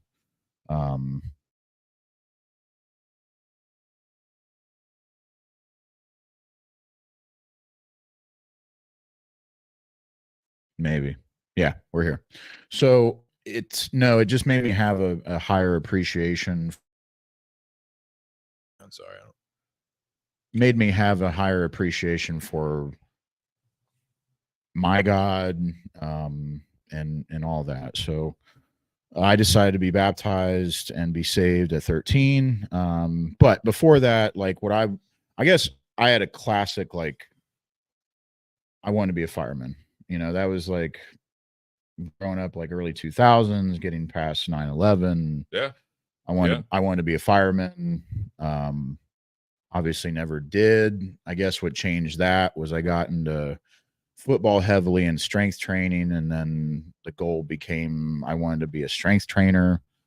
I guess my lesson through it all was like, how do I monetize and make my passion a job? That whole thing, that was always like kind of my goal, like growing up, even if I didn't know that that's what I was trying to do. Hindsight being 2020 always, looking back on it, that's kind of what I always did. It was like whatever I was doing, I just wanted to somehow monetize that and make a living at that, because obviously if I was doing it, I was passionate about it, because I don't do anything that I'm not passionate about. True. So then it got into bourbon and cigars, and then the question was like, how do I get involved with like being like a liquor rep or try to do something at a distillery? There was talks of me at some time being, moving down to Kentucky and like working at a distillery. Some people call me crazy for doing that and like wanting to do that, but that was what I wanted to do at the time. And I had no idea that it was so difficult to get into the alcohol industry, because obviously people can't handle their alcohol. So you have to be able to deal with that. And companies aren't going to bet on you just off of a resume and an interview. So you kind of got to not weasel your way in, but you have to have a good resume to get into that. The next best thing was cigars, was working part-time at Tinderbox, and really couldn't hold down a job of anything else, because I just didn't care. And then was pushing to get into cigars, and then here we are, 7 years later. Yeah. So it's just, I guess my point is it's going from, wanting to be a fireman to creating and wanting to pursue the passion so that I can make it into a job and be paid for that, for me. And I know that's a lot, but yeah. No, it's just kind of all over the place. Like, and I say it all the time, and everyone that knows me, like, I don't really necessarily agree with it to a point, right? So if you do something you love, you'll never work a day in your life. Like, that's still bullshit. Like, it's always going to be work, right? Like, there's always a day. Like, it's better. It's better to do what you love if you can. That's, it's like, selling cigars for you, working in the now the last 11 years, surprisingly, just working in a cigar shop, manager, whatever you want to call it. I mean, it's the job doesn't necessarily exist in, you know, what I do the last 11 years. And I feel very fortunate to do what I do every day in the circumstances. And I feel like you have a similar story, though. I mean, when it came to like you working at Tinderbox. So I do. I guess I'd rather do something that I enjoy most of the time, but it's going to be work, or it's not going to be every day. It's going to be easy or like laid back. Like sometimes it is, sometimes it's easy, sometimes it's right. You don't, you know, anything. You just don't necessarily always want to go in, you know, to work, you know. Or well, sometimes you don't want to do anything. I mean, that's just you don't want to do anything. Do today, you know, whatever it might be. But it's I think, and that's okay. Less and less when you're enjoying what you do or the company you work for. That's the biggest thing. People you work with, right? Yeah. I think the biggest thing is always the who you work with. Do you want to be around those people? Yeah, it's always easier when you enjoy, love, but then like the people suck. Yeah. And they're just they're just an emotional and time suck every time. Like you're like, oh my god, just I want you to enjoy this too. Yeah. Let's do it together. Yeah, Let's be on the same team for sure. I can't tell you how many times that, you know, I'm kind of going back to like the whole football thing, and I can't tell you how many times that I've had conversations with people about sports that it frustrated me growing up how many great athletes quit sports because of bad coaches. Yeah. And I think that relates to careers, it relates to all sorts of jobs and just life in general, because it's difficult. It's so difficult when you're working and around people that you just don't like, and it makes everything 10 times harder. And to your point, it sucks when you actually enjoy your job and you enjoy what you're doing, and there's this cancer-like person or people in that organization that fuck it all up. Yeah. I mean, that's everything. And that's on the owners. That's on hierarchy. It's their responsibility to take care of those people. Yeah. With that, I mean, you know, I look at it. It is work culture. If you're in a relationship, it's, you know, you want to have the same kind of trajectory as like what you want. Yeah. You know, the person wants that too. And you're investing, they're investing. I think, you know, in that. I mean, what'd you feel like when you were like 2 men in a truck and you were like you were going through your personal stuff and like you were hanging out at Tinderbox? And so for me, like I didn't know what I wanted to do when I grew up. I mean, I wanted to be Michael Jordan. That didn't work out. Multiple reasons, you know. I love the eras. I love the different era perspectives, like what people wanted. That's why I love this question. Yeah. So I didn't really know what I wanted to do. I was just kind of not that letting it rip and seeing how it went. I was like, I just didn't know. Were you a big basketball fan when you were younger? So, or was it just because of like your family, like being up?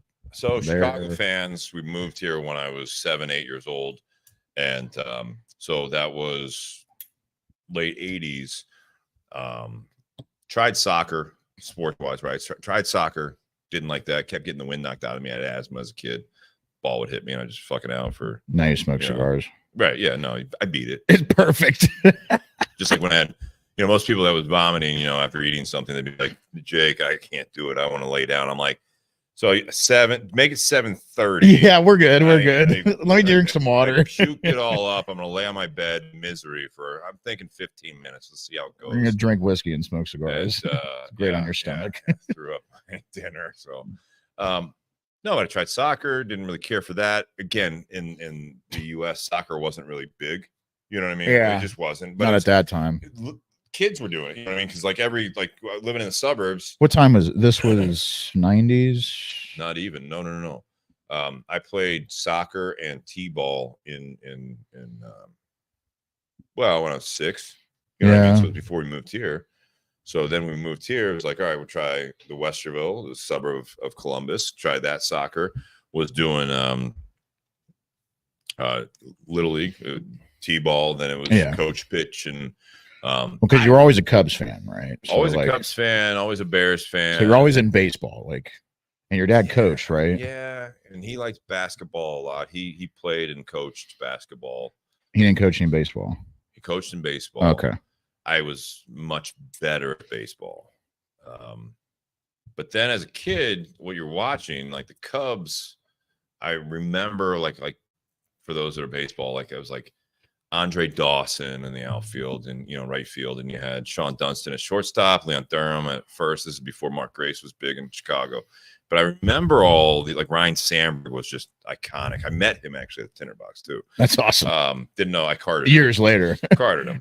That's hilarious. Did you get an autograph? No, I should have. Damn it. I mean, it was on the receipt, but should have. Shit.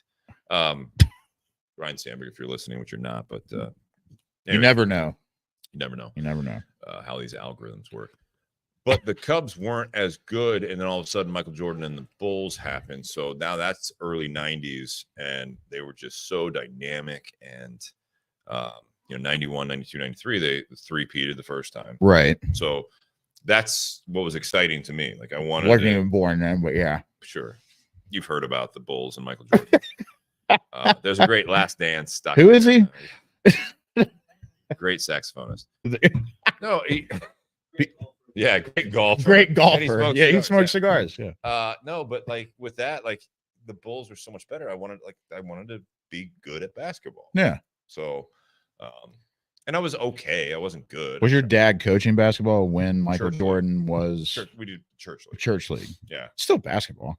Yeah. Anyways, fast forward. I didn't know what I wanted to do, so I rode down that path of my dad was in business and his financial advising firm, and my mom went and worked as well in business, but she was a kind of like a administrative assistant on steroids when she went back to it was just like she was pumping out like resumes, placements. Yeah. So it was like nothing as a kid, nothing exciting. Right. No offense to my mom or my dad. But it was not like anything like there wasn't like a family business. Yeah. Necessarily. Yeah. So it was 9 to 5s. It was work. It was work. Yeah. Kids don't want to work like that. You know what I mean? Yeah. You want a job you enjoy. Yeah. You want to have money. You want it makes sense now as an adult. You look back, it's like, well, all right, they did well. They did what they did. Yeah. They did what they had to. So I went to college. That was the next thing you do. And, that was what a suburban white kid would do in the Midwest is you want to do college prep courses. And, we talked about it before on the episodes where it's like now I would have rather did a little bit of vocational type stuff. I wish you would have more of a broad spectrum. I know there's only so many hours. Like COTC, like technical schools. Dude, I'd love to just like life skills. Like home ec was like baking and sewing. And it's like home ec should have been a little bit of that. Should have been, this is how you patch drywall. This is you know what I mean? Like here's how you fix a toilet. Here's a tool set. Yeah. You know what I mean? Yeah. Like that I wish they would have done that shit when I was in school too. That should be happening now. But it's not. But like at the time, it was like, oh, you learn that stuff if you're not good. We're learning about other dumb shit. Well, it was you did that stuff if you weren't good at school. Yeah, there was like a negative. Yeah, it was like, oh, you're gonna be a plumber. You're gonna work for me. I'm gonna hire you someday. Like you're gonna be an electrician. Like this at the time in the 90s. This was that was kind of the start of that, right? Even being here, like military guy, you go to the military if you're not good at school. Yeah, that was like, or if you had a parent that was in the military, you had these aspirations. But it's like, no, in the 90s, in the Midwest, suburban, it was you go to college. That's what you do when you graduate high school because you got to make money if you're worth anything. And it's like, okay, that's what I gotta get. I gotta get B's, A's, whatever. What's the quote? It's one of my like favorite quotes. Like just recently, that like there was that Mike Rowe interview from Dirty Jobs where he was like, we told a whole generation not to learn any trades and go to college. Well, so I think that was a generation and spend money. Like that was a generation before me because I just love that what he said because it doesn't mean that like the baby boomers or the generation before that was bad. It's just literally what happened. I think it was commercialized so much, and that's where we're at now with like for college sports, right? I mean, it's like there were so many universities as like this was, and you look at this as like universities were.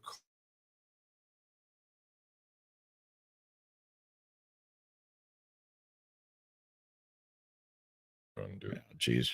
It was the universities, it was study of the universe. So it was like learning, you know, it was your academic. And then all of a sudden, like there was a break off of you had trades, you had all this stuff. If you do that, you're dumb. You're not going to make any money.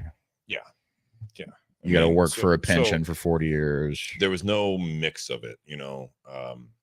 So anyways, went to college, didn't know what I want to do. So I was told that, oh, you have a voice for radio once I hit puberty. When did that happen? Have we ever talked about that on the podcast? When did that happen? 14 years old. It just dropped. Yeah. I was thinking more porn. What? Your mic's not on. What was? Did it startle you, or did it just I like? don't even know. It's not like it happens overnight either. Like it's. I hope it's just for solidarity, and I can coach him. I hope my nephew, who I saw on last week on Thursday, I hope that he develops a voice. My brother has a deeper voice, but nothing like me, because he used to get it when he was in college, and then he's like, "Oh, wait till my brother comes and visits." You know what I mean? Because it dropped. My dad had a deeper voice. You know, I don't know if it was from cigarettes, whatever. My grandfather, on my mom's side, had a little bit. So it's like, are you the deepest? Oh yeah, cool. And in fact, I mean, not like deepest that most people like. They know me, like it's. Well, yeah, I'm just saying, like amongst your family. Absolutely odd, and I have no idea. And I feel like now I've put on a little size, good and bad, but it fits a little bit better. But when you're 140 pounds and you're a fucking junior in high school, like that looks like my Adam's apple is like out to here. You're like Matt Rife. Like, you look like like what the fuck? Like no one knew, you know what I mean? Then I had my friend who's never been on the show, like Big Rob, who's Big Rob, and we would like be friends. God, I love Big Rob. He's amazing. It's like your voice should be coming out of him. Yeah. And vice versa. Not that he has a high voice, but anyways, so I went to school, I was one of those guys, and I was just talking to my niece who's actually at Miami University where I went. Yeah. She's a freshman, and she was asking about like, you know, where they have to like plan where they're going to live their junior year already. Yeah, exactly. It's fucking insane. Yeah, she's got to plan her classes. Like, yeah, it's crazy. Insane. But it was one of those things that. So I went to school because everyone was saying that. They still do now. What 20 plus years later? Yeah. But about the voice. So I went to. You should be on the radio. All right. So I didn't go to broadcasting school because again, vocational trade. That's not what you do. Yeah. You go to college. Yeah. So business. You study business or accounting or something. I was a mass comm major because that was mass communications, and you want to be on the radio. This is the only avenue through Miami University, which I chose because I. What does that entail? What is a mass comm? So because I feel like a communication manager is like all over the place. You can specialize a lot of different ways. I wanted to be on the radio. Well, a lot of what I found out was, I think he's taking a picture of himself. He was. I'm sorry. What I found out, it was more behind the scenes. It wasn't the broadcasting. I like that shirt. I did college radio for my freshman year. Terrible thing, because it was like all the juniors and seniors had like the good shifts. Of course. As a freshman, it was like, oh, you got the 5 a.m. to 8 a.m. shift on Wednesday. You got to make something happen. And it was at Miami University in Ohio. So it's like, oh, no, there's not even a radio station that people listen to or can listen to. You have to be watching on the local channels on like channel 3, which is like a blue screen with like events coming up. And it's like, that's cool though, because like nowadays I would assume that anytime anybody tries to do, I can just stream shit. I know, but anytime that some kids are listening to college radio at 5 a.m. Yeah, but I just mean like being in front of like an audience. Yeah. Like my biggest fear was like public speaking. And then like now literally like that's all that I do. Yeah. So yeah. Anyways, I don't want to take up a lot of time, but no, it's cool. Let's learn Steve Crane tonight. So I did mass comm for 2 years. I did not like it. I went through a breakup my sophomore year for my high school girlfriend and was distraught and just didn't know what I wanted to do for a job. Whatever. I made great friends in college. Met a guy that was a sociology major, and he was in my Spanish class. He was a couple years older than me. Just real dude. Got high all the time. It was fun, but I still to this day have not smoked weed, but it was like a game. He was always high. So it was a game. Him, Alex and Jesse, they were in my Spanish class and they smoked weed. And I was the nerd that I liked rollerblading. So my freshman year, I rollerbladed to class. I don't know why. Like, it's not cool. It's now, like the stacked wheels or like the two and two. rollerblades, Like, four, okay, four inline skating. inline skate. Well, I just want to know Rollerblades. because I had those too. Mhm. What'd you call it? Like, what was the four? What'd that be called? Just Roller skate. roller 2 and skate, 2 is a roller skate. and then there's blades. Rollerblade was like a big thing in the 90s. I mean, it just like took. It Yeah, was, by yeah, storm. it was. It was early 2000s too, man. You remember that Disney Dude, show we're called right. Brink? It was like No, literally I mean, all No, because I was in my 'Cause you were 20s. 20s. I didn't watch fucking Disney. I gotta get Tyler on here. Like, You guys start your own. I gotta start like I young, want to guest star on your guys' show. young Guns podcast Yeah. of bullshit. You young guys don't know shit. No, I'm just kidding. That'd be the comment like every 5 minutes. Like, you guys don't know what you're talking You about. guys don't- yeah, that's every. You haven't lived life. I went to sociology because it was super interesting. Still didn't know what I want to do. And I enjoyed it. Public speaking, I took speech class. I got like a B in it because I didn't like doing the work.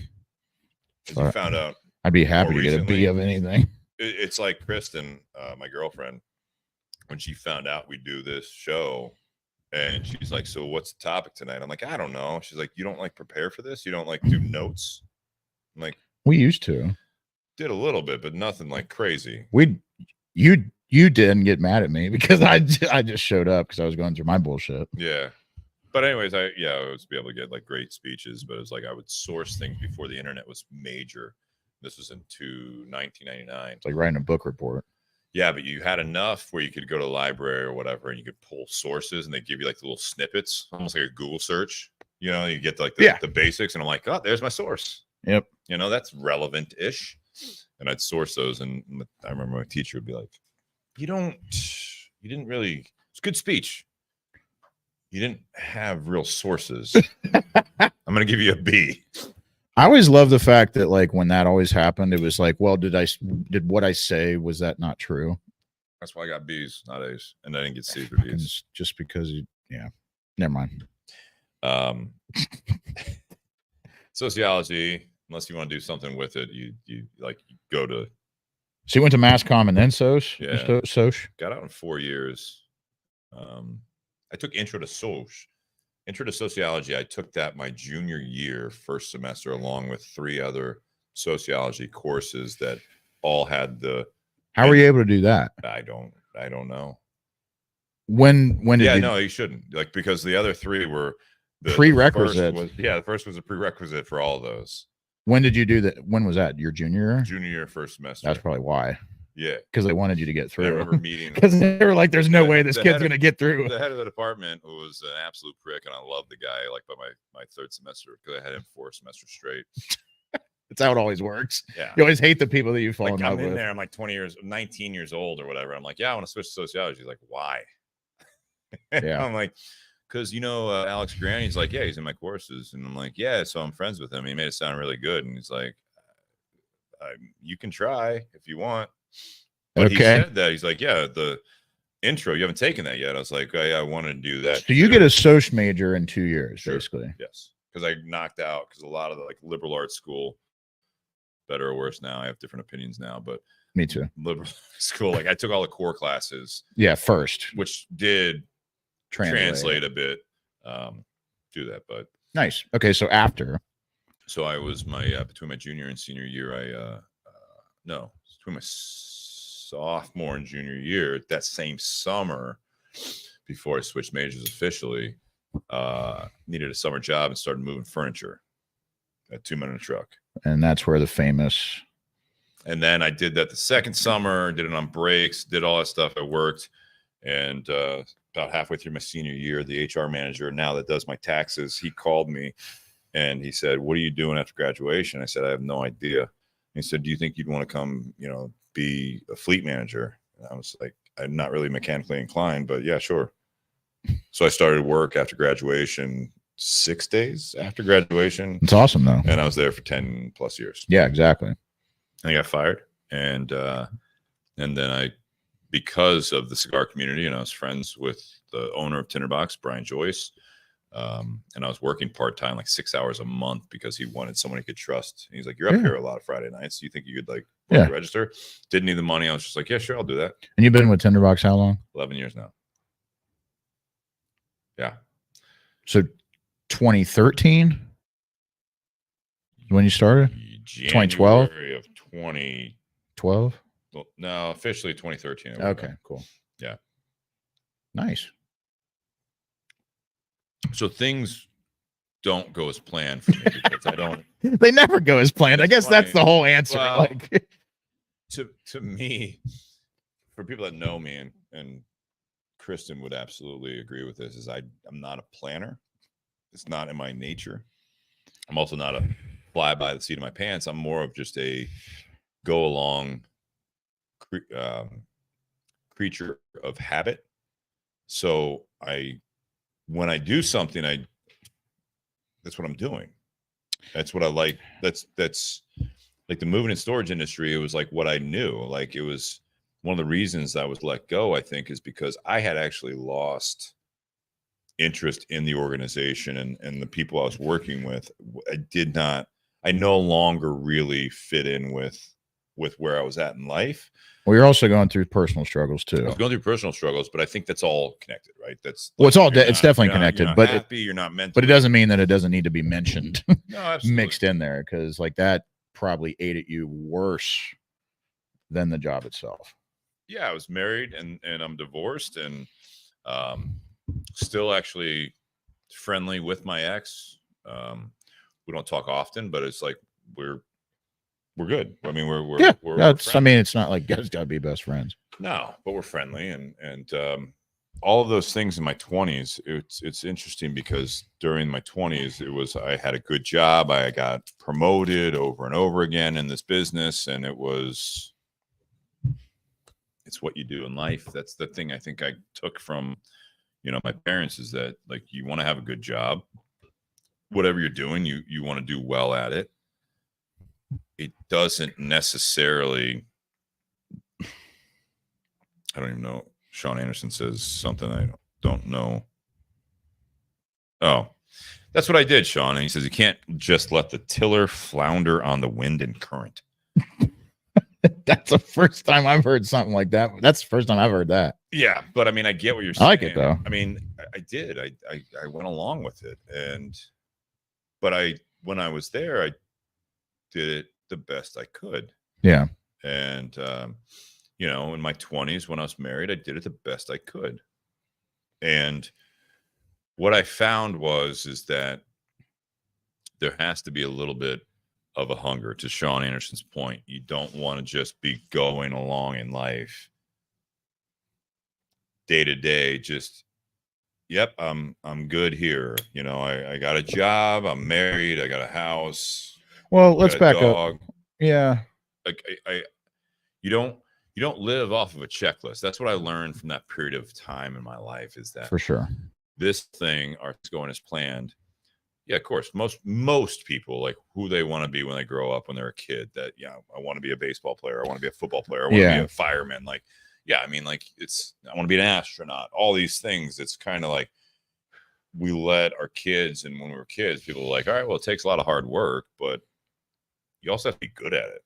You have to have a skill set. But in my 20s, my whole thing of just, this is the next step. Like, you graduate high school, you go to college. Now all of a sudden it's like you hope to meet a girl, you hope to, get serious, you hope to click, checklist, all this stuff. It's not all bad having that mentality, but it's like, I don't think that I had enough passionate drive or knowing what I want the next steps to be. I was just going along with what was expected, or what was, like, ingrained in me. What was expected of you? Well, yeah, this is what you do. And I'm fortunate that was a path that was expected of me, as opposed to, you're never going to make it, you're never going to get this, you're never going to have anyone love you, you're never going to, that there are those people out there that have that in their lives. And I fortunately was not one of those. I was one that, no, you should do well in life. Yeah. But I don't think I was always taught, and people aren't always taught to appreciate, or they're not taught that things are going well. You should enjoy this, but this is what you should do. You should, if you're happy in a job, you should. I'm always a big one on communication. You should communicate that with your boss or your employees. You should go. Yeah. You should communicate that you're happy when you're not happy, or you're not satisfied with something. You should figure out a way to come up with a plan of what will make you happier, what will help you enjoy your life more, or in a better mindset. Yeah. I don't think people are. You say yeah, and it's like, knowing you as long as I have, then you have your mentality generationally, but also individually, where I think you were shown a little bit different path just on your upbringing with your parents, but your dad had a steady job for fucking 30-40 years, and my mom has too. Off, and your mom has too, and it's like, so you had a little bit of similarities, but then it was like, I don't know if it was but I rebelled, and I don't know I went through a stint where I did everything, to your point, I did everything I was supposed to do, but I've always had very strong convictions, as you know, with anything that I care about. So I'll have a discussion with people, but unfortunately, if you could listen to old podcasts, nobody could tell me any different from my own convictions. I can contest and there's I mean, there's some good things and bad things with that, whatever. But one thing I can say is I did it my way, and I guess you can talk to my mom and you can talk to my dad. What you have is I've always kind of been like that. My mom didn't want me to play football because she thought it was dangerous. At 6 years old, I wanted to play football. So I played football for 16 years and ran it literally until I couldn't play anymore, meaning that I went all the way into college football and did that for 4 years. And then when that was done, I kind of hung it up. And that was kind of a sad day for me because, you're so young. And I mean, even if back then I wanted to say that I probably wasn't impressionable, but you're so impressionable through those years that even after 16 years and going through school, it's kind of now what, so then it's, you get into bourbon and cigars, and you're coming from kind of a religious background, and, these things are kind of a blackball thing, you don't do these things, these are considered, things that you don't post about, and you don't want people to know that you drank, and you don't want people to know that you smoke cigars. And there was this kind of shift in me where I kind of rebelled from, I knew how, I saw how miserable my dad was some days. I saw how miserable my mom were some days. And I just didn't want to do that anymore. I didn't want to be a part of that. And I didn't want to do what they did, and it's sometimes when that happens, you have to rewrite the playbook, and you kind of have to go outside the box and understand, even though that a new passion comes along and you're kind of scared about it, you go through those avenues and you got to ride it out a little bit, Sean Anderson is talking about, now there is nothing wrong in deciding to ride a particular thing out to see what happens, but you still have to be ready to course correct if it's too close to the maelstrom. Is that what I understood? I'm looking at it on screen. Yeah, I don't know what that word is, but anyways, I understand what he's saying. So for me, my convictions are so strong with anything that I do, is I really, really push to do those things. And it's going to the nth degree as far as me getting into the cigar industry, and my parents, even though I love them and they're great parents, it's just they weren't used to that. They're a part of that older generation, where it's you do the things that you're supposed to do, which is you go to school, you get a job, you work that job for 40 years, and you get a pension, and do your thing, and then you retire and your life is good. Yeah. But for me, it went opposite because the world shifted too. Mhm. With my time in college between 2013 and 2017, I feel like we shifted because all those baby boomers and all that older generation fell off of the blue collar jobs. There wasn't anybody anymore. So all the kids, to your point, Steve, like that I labeled, not good enough to go to school. They're making buku money now because they have a trade because they hit it right. And it's like, not all of them, but a lot of them. And they did a thing that they followed their passion and made it into a career.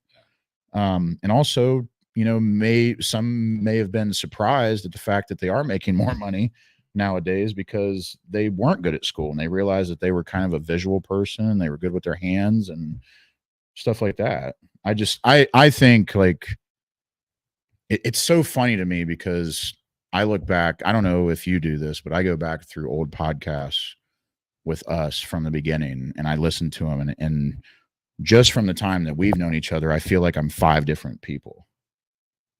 And just within like an 8-year span. And it's just because of how you learn and all the people that you meet and all the people have impressions on you. And that makes it, when you take time to think about it and reflect, it's brought me completely around and like made me a better person for it. Yeah. Because I meet so many people and I've changed my mindset on so many things. And I know it's probably hard for some of my close friends because I'm all over the place, but it's like, I'm still Jake and I'm still passionate. What still remains is that I'm passionate about what I'm doing. And what I'm doing is I'm smoking cigars. I'm having a good time. I'm selling cigars and I want to be around good people. And I want to sell a good product and create an experience for folks and be that person to do so and bring a smile on their face because we live in a world where we need that positivity. And I never realized that was kind of what I was going to be doing when I got into cigars. But here I am at just turned 29 like last week. And I realized that I just fully enjoy being a part of that. And I enjoy Crowned Heads and I enjoy the fact that we have good people as owners, as Miguel being our national sales manager. I love our staff and it's not just that, like, are things going as planned? Now they are for me, like what's the 5-year plan? Like Alicia and I hit a rough patch like a year and a half ago and I didn't know if we were going to be together, Yeah. And we've been together for 10 years. We're not married yet. We've been engaged for 2 years. Steve's wondering when the hell we're going to get married because he's my best man right now. So right now. So, I mean, it's just kind of crazy, but like, as far as things can be planned out, like things are going as planned for now, it's like, what's your 5-year plan? Normally things don't go as planned, but it's pretty damn good. Do you want to say something? Yeah. Mike. Phil Davis, everybody. He's got a question or statement, I think. Yeah, I think it's awesome. I enjoy listening to you guys, and I consider you guys dear friends, and it's pretty awesome seeing you guys grow. And a couple of things that I've heard thus far, you talking about like kids and growing up in school and how they got rid of basically home ec and all that. And then I reflect, and I've seen you guys through your guys' journeys, and I commend you guys because I think you guys are outstanding community members and friends. You guys bring a lot of positive, and I talk to you guys, when you guys are going through some times, and you guys talk to me as well, but it's amazing when you talk to your friends and try to give them guidance and help. You realize that that you guys are helping me out too. That's a beautiful thing. Steve, you told earlier that like communication, think communication is a beautiful thing, because when you talk about, where you project, you think you're going to go, and then there's these forks in the road.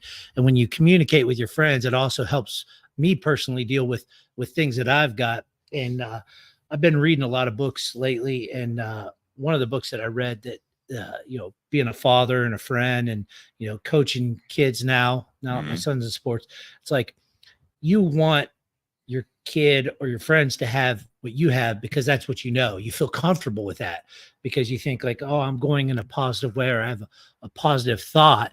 And one of the books I read said that think of yourself when you're a leader more as a shepherd. The sheep inside the fence are either going to walk out the gate, they're going to jump over, or they're going to wander away, and you just try to keep them close. You keep your friendships close.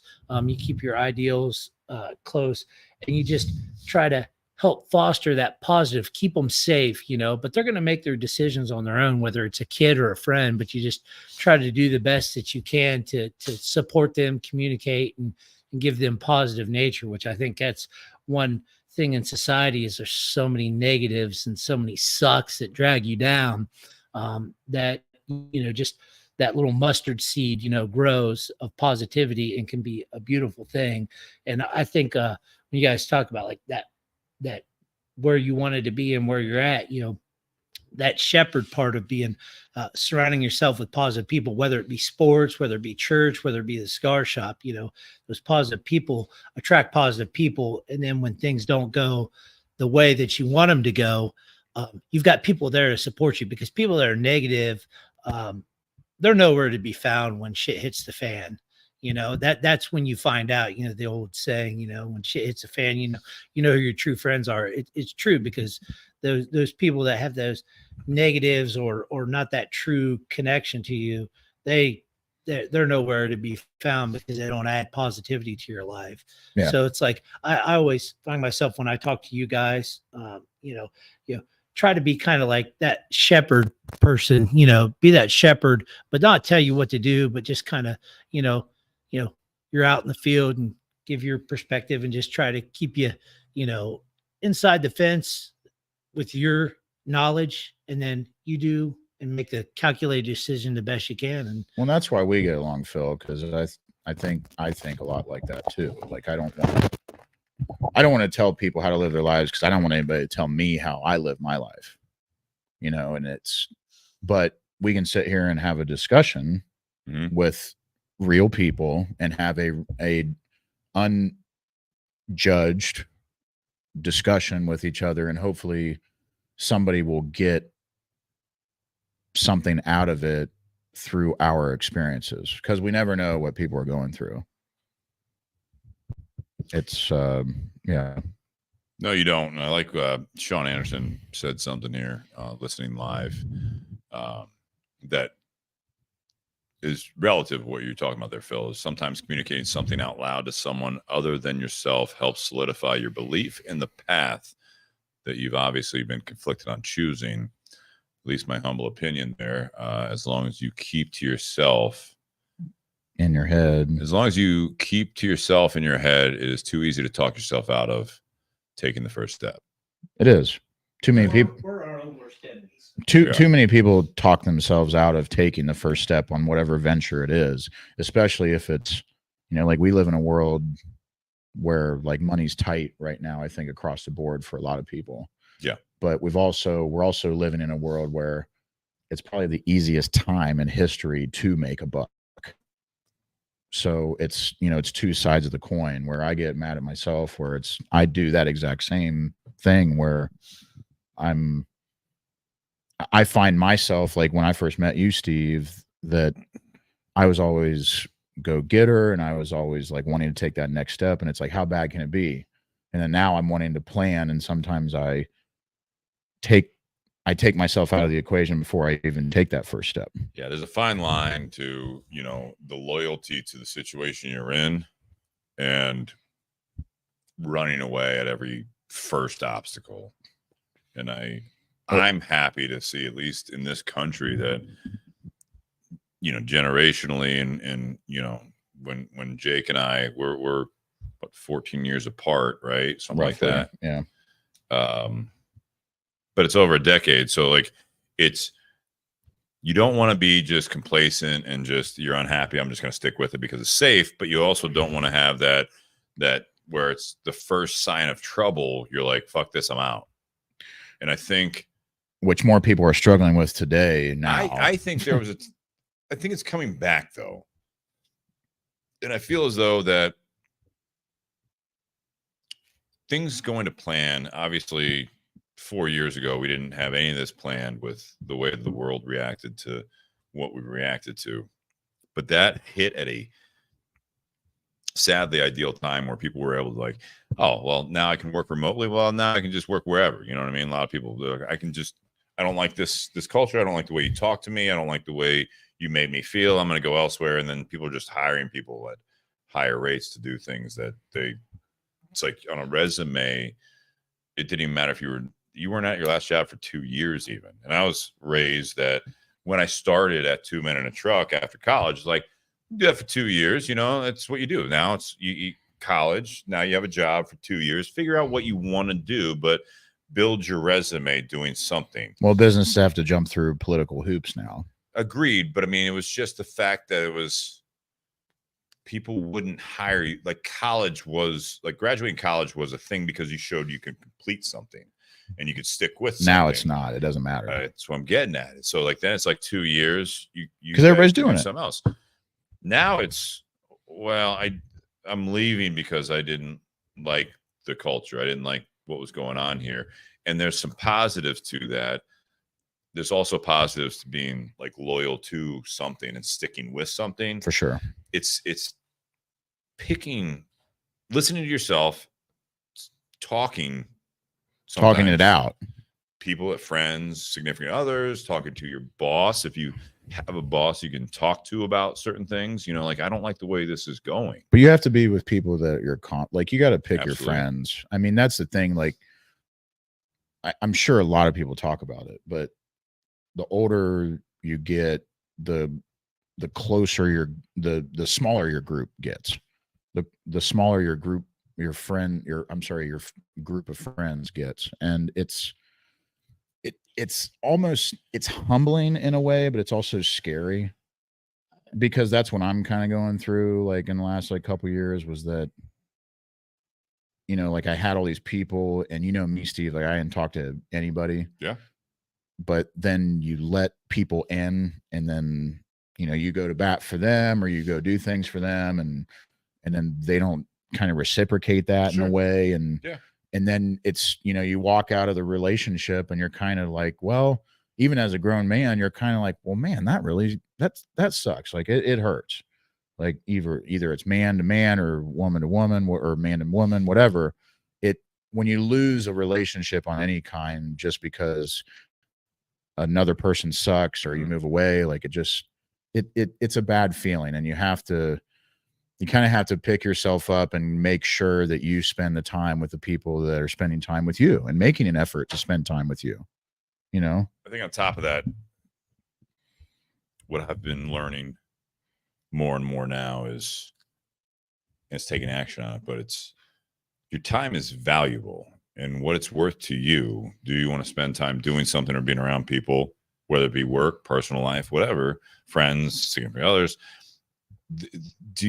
Is it worth your time?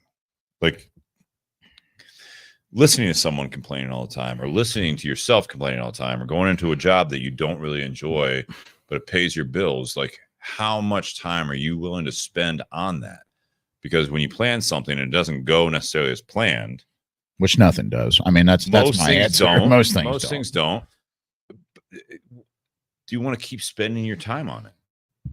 Something that's like trivial, like just a really like kind of plain example, which is over the years I've thought about, like my Wednesday nights. Is this worth my time? My Wednesday nights when I could be spending it with like Kristen or friends, you stopped or it's like softball for this. So I did, but it's like even like softball is like me playing softball in my 40s do I still get the enjoyment out of it? Of course. Yes or no? Well, I would say how you look at it, but I mean, yes or no? Going, whatever the experience is, whoever the person is in your life, whatever it is, like we're gonna be lifelong friends. It's like I don't get I don't get enjoyment out of this relationship. I don't get enjoyment out of this job. It's not even paying my bills the way it should. Whatever the circumstance might be, should I spend another day doing this? Or should I be doing something with my time that is more worth it or is more valuable to what's important to me? So how do you think somebody makes a decision like that based off of an experience in your life? See, I mean, I know it's easy to say like it's all relative and it's all this, but it's like, hit it. How is somebody able to, because Phil and I have talked about this for hours, and it's how do you decide to either cut ties with whatever it is, or how do you decide to put more energy into something else that may or may not put energy back into you? For me, I'm possibly the wrong person to ask that, because I stuck with like the 2-minute truck job. I mean, I stuck with that because it was paying the bills and I was making good money and I was no longer happy. Yeah, but you ended up here. But I didn't make the decision. One of the toughest things I probably did. You could have went back into it. You could have went back into like a moving thing. A non-compete, but yes, eventually. Oh, yes. I'm sorry. Anyways, okay, yeah. Okay, yeah. I looked at logistics jobs. So I will say that I mean, at that moment, I was looking on Indeed, Monster, all that stuff, and I was like, all right, I'm in the trucking industry. I have experience. My resume's relevant. I was also in my early 30s. So like when I was the GM of 120 employees, a lot of companies aren't looking at like, oh, you graduated in college in 2002. Shit, that makes you 30, 31, 32. And I'm applying for like senior manager positions that they were looking for 40, 50-year-olds, to do those types of things. So I also was looking at it. I'm like, the job duties were all the things that I was already burnt out doing. That's where making the decision to work where I'm working still now over a decade later, we made it work. It was a pay cut, but I knew that at least that mentality stayed with me. If I could do this for a couple of years while I figure things out, hopefully this would pan out where I can succeed, make the business succeed, and I make more money. Brian, the owner, makes more money. All of these things work. Now, this could be something, but I don't know if it would be. It's a very scary feeling of the unknown of whether or not something's going to work out. For sure. The other thing is like my first marriage was much the same. At that time, in my late 20s, doing marriage counseling, doing all these things, it was a very tough decision to say, this isn't working. But how do you make that decision?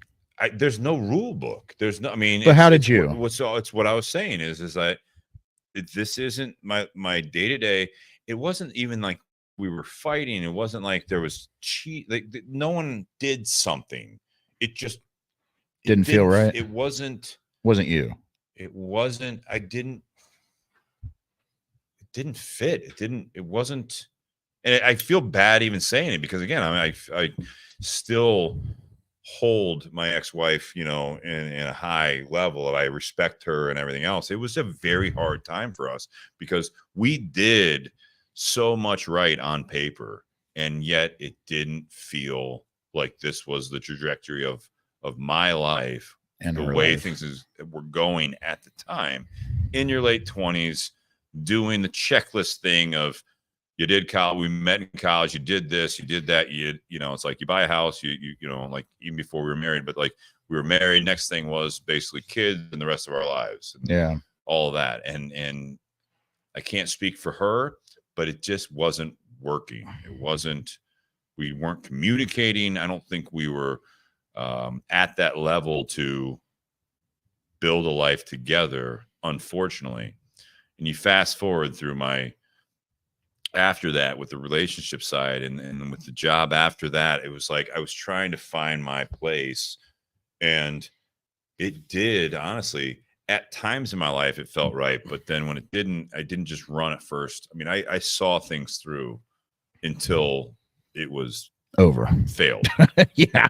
2 years of marriage counseling. We were married for 4 total. Right. I mean, it was like I gave my effort with my last job. I gave my effort. I tried it. Once it stopped working for me, what I've learned now is I try my hardest to make it work. And when it doesn't, I'll try more Until you can't stand it. until I can't. Now, what I learned when I was digging myself back up from a job or digging myself back up from a relationship in more recent years is one of the reasons I feel very happy and content and fulfilled now more than probably ever in my life at 43 years old is because of all those communication lessons that I've learned, all those things that make sure that I'm a complete person before I let a job or another person complete me. Because when that happens, when I'm a complete person, not saying it's like, oh, I'm on my own, I can do it myself, all that stuff. It's I know who I am going into a situation so that my level of conviction and confidence is higher than it had been when I was trying to figure things out while starting or working a job or while starting or working in a relationship or any of that stuff. It's for me, it's what makes things work so well for me now is I know who I am, which will change and evolve, but I allow myself to communicate that, not in an argumentative way.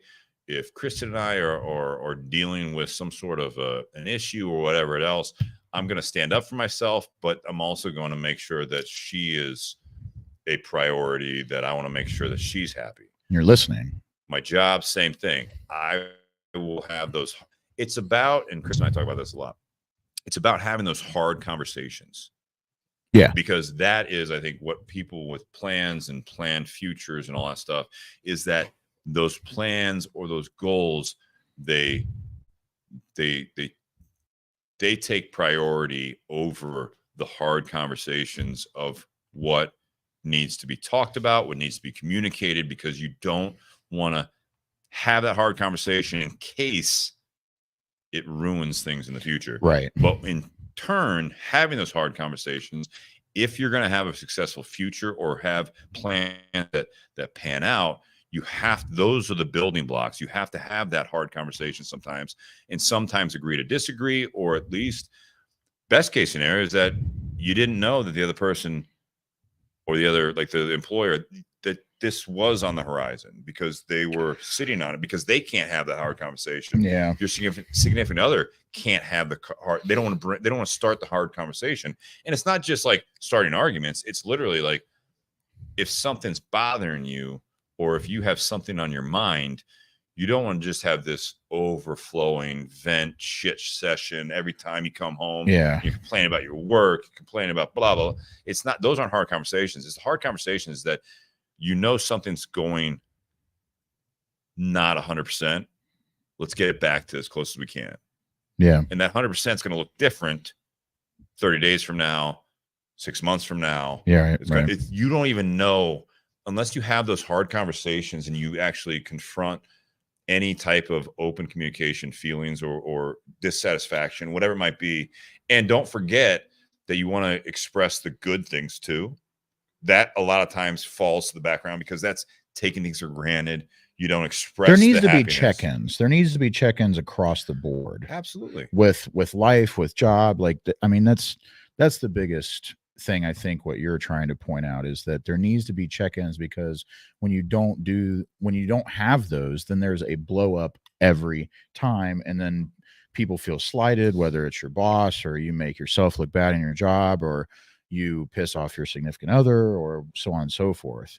I want to go back to something that you were mentioning, and Sean Anderson commented on it as well, is letting someone or something else kind of complete you. And it's kind of like the old adage of like, you have is to. It what? Is it letting? Well, he says, well, now, Steve, if you let something or someone else complete you, how scary is the thought of that piece not being there anymore? It's why some folks stick in shitty situations. Terrifying. They don't want to feel like they did before. They let something else complete them. You're spot on. You have to be whole unto and on your own. But I mean, let's throw in the monkey wrench of the fact that life does not stop. So time does not stop.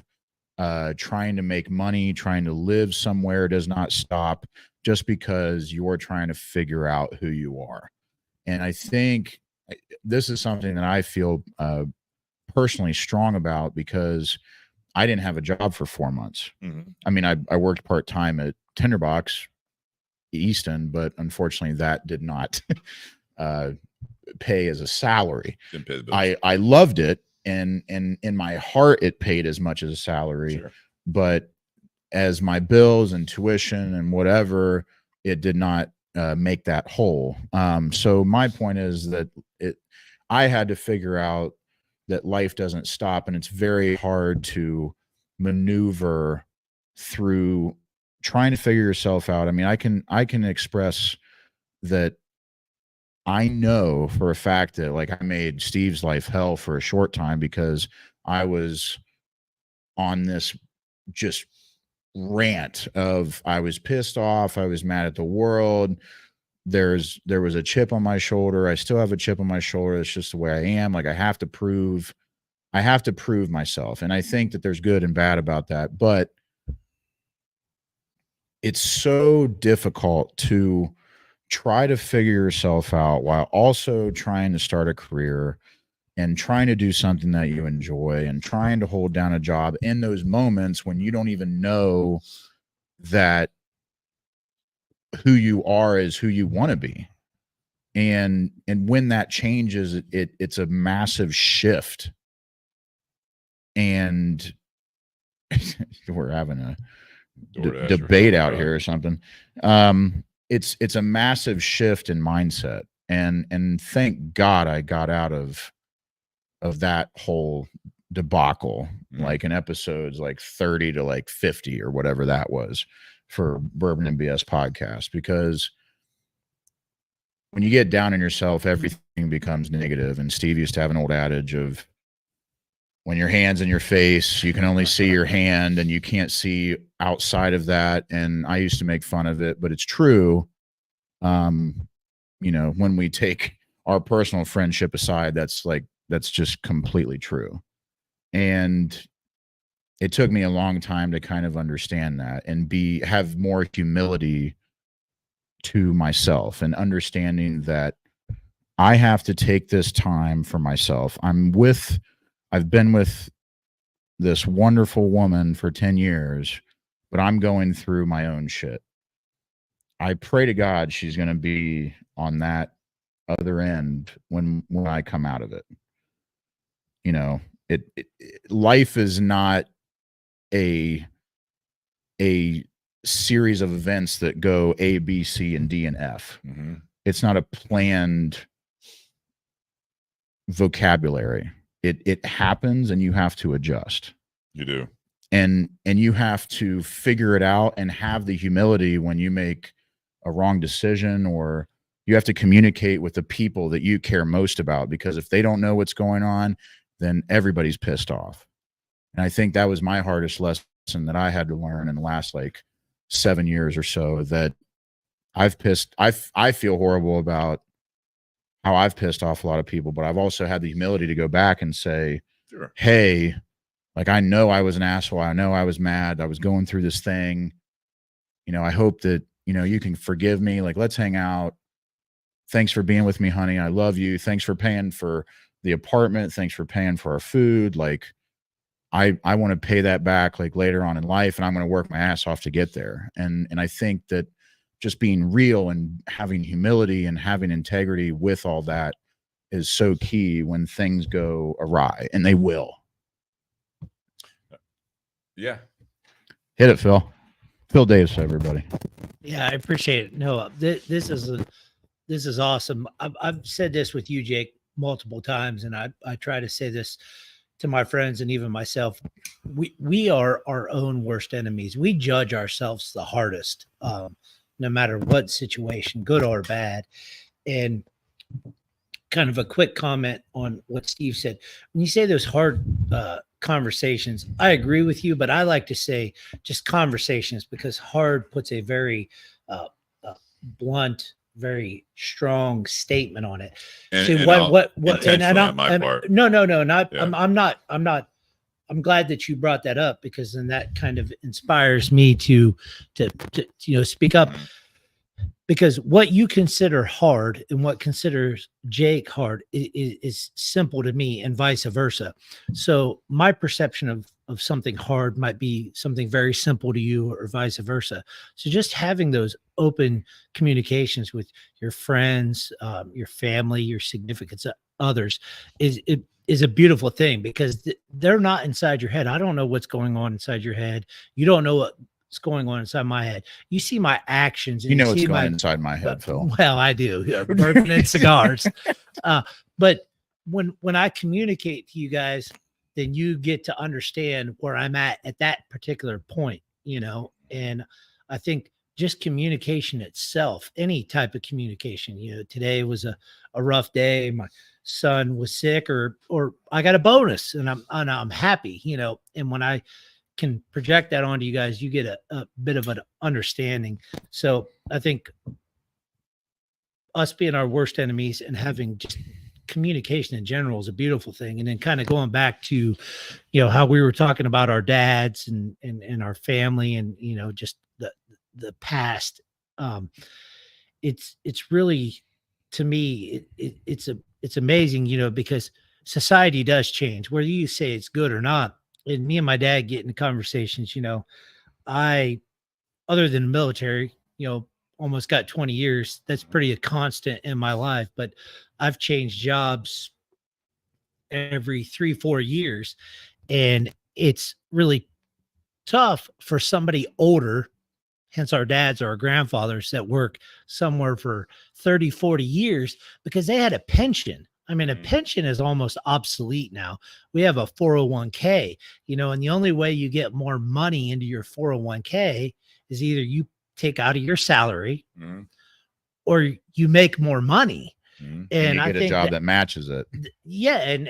But the match at 60,000 is at 5% is much larger at a 5% match at $100,000. Correct. So, I know my dad and my grandpa, say, well, you got to have loyalty to your company, but it's like, that's a two-way street, like if they're not investing in me and giving me the opportunity to better myself in my future and my retirement, I'm going to go somewhere else. Well, tell us about, I'm going to interrupt. No, go ahead. Tell us about your mindset going from your last job to this job. Because I know the answer, but I think people need to hear this far as that's a big one, Jake. Not getting into the numbers, but worked at Anheuser-Busch. Everybody says that's a great job in the career field that I'm in maintenance. They do a great job of supporting society. They did a great job of supporting me when I deployed in the military, but I was working, midnights, making very good money. And then I left and I went to the federal government, and this, Jake, I did that because midnights weren't my cup of tea and I had to work my way up there, but I just wasn't happy. I was tired, stressed out. My son was growing up. Now I'm your third shift and I wanted to be a part of my family's life, because when I deploy, I'm taking a big chunk, and life goes on, as you guys said earlier. And thank you for your service. Hey, God bless you. Thank you for paying taxes. But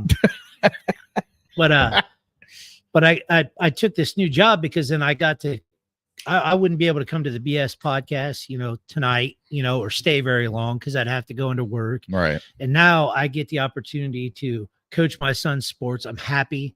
My family's better. I make significantly less, but I'm working to make that better. But, I got a beautiful opportunity to hang out with you in Pittsburgh for 3 days and just talk life and enjoy and bounce ideas off of you. You bounced ideas off of me. And I think over the last 8 years, we've had the pleasure of being able to bounce things off, which were positive or negative, and get each other's ideas and guidance. So I took this job and I'm happy, but I just got to keep pushing myself forward, just like you guys both do. Steve does an amazing job doing the 10 events, and he does his Tasty Tuesdays and pushing, trying to better himself and move forward. And he's said earlier, do I do this podcast, and versus per se softball if it was an interference, but it brings positive to his life and he wants to do that. And that's something that brings a community on a positive nature. And he's got people that support him. His significant other supports him. We got to be quiet and can't stay out till 2 o'clock in the morning. Right. Neither can I, but neither can most people. But it's just, we've had those nights, which is beautiful because we get to bounce ideas, good and bad. But just it's a beautiful thing because you make those decisions and like for me, you say that fork in the road and where we're going in life, I think it's common nature to just keep making more money. But I wasn't happy with making that money. And I took a step back and got myself reassessed and readjusted. And then now I'm much happier and a positive person. And when you're happy with yourself, you can project positivity. I think if you're truly not happy with yourself, you really can't make other people happy. It's just you're hiding behind a face or you're being fake, right? And not in like a negative way per se, but you're just fooling yourself, like the smoking mirrors, So yeah. So I made that decision, and I'm happy and I'm blessed, and you guys support me, and I'm making those progressions. And I never thought that I would be where I'm at. I never thought that I would be, essentially, a plumber in the military, but it's given me a lot of opportunities and blessed my family. And I'm happy, and I just want to keep going forward and, keep sharing that stuff. One of my big things that I do now to share positivity in military and with my friends. And I know, Jake, you've got sucked into these conversations is retirement and, planning for the future. Yeah. And I tell my airmen, and this will be the last thing, and I'll give it back to you guys. Good, man. I tell people this is one thing that I've learned on my own, and it's the hardest thing in the world. There's a line, you go to the beach and you draw a line in the sand and you say, okay, that line is like the perfect median. And on one side of the line, it's live in the moment. And on the other side, it's plan for the future. In a perfect world, you want to be right in the middle. You want to enjoy that line, right on that line of enjoying the moment and planning for the future. But unforeseen circumstances and changes in life say, you can't put as much in retirement because you got to be able to pay your bills and take a family vacation, so you go to the left of that line a little bit, but you don't want to stay too far to that left too long. You want to get back to the middle and go to the right, but you also don't want to plan and save all your money. And I've got a couple buddies that all they do is just 100% just live for retirement. 42, I'm about the same, I'm the same age as you, Steve, and sure, a little bit older than you, but it's like, we're never guaranteed tomorrow, and we don't know if we're going to live till we're 65 or 95. So you want to save to where if you do get 45. There or 45, hopefully not. Just saying.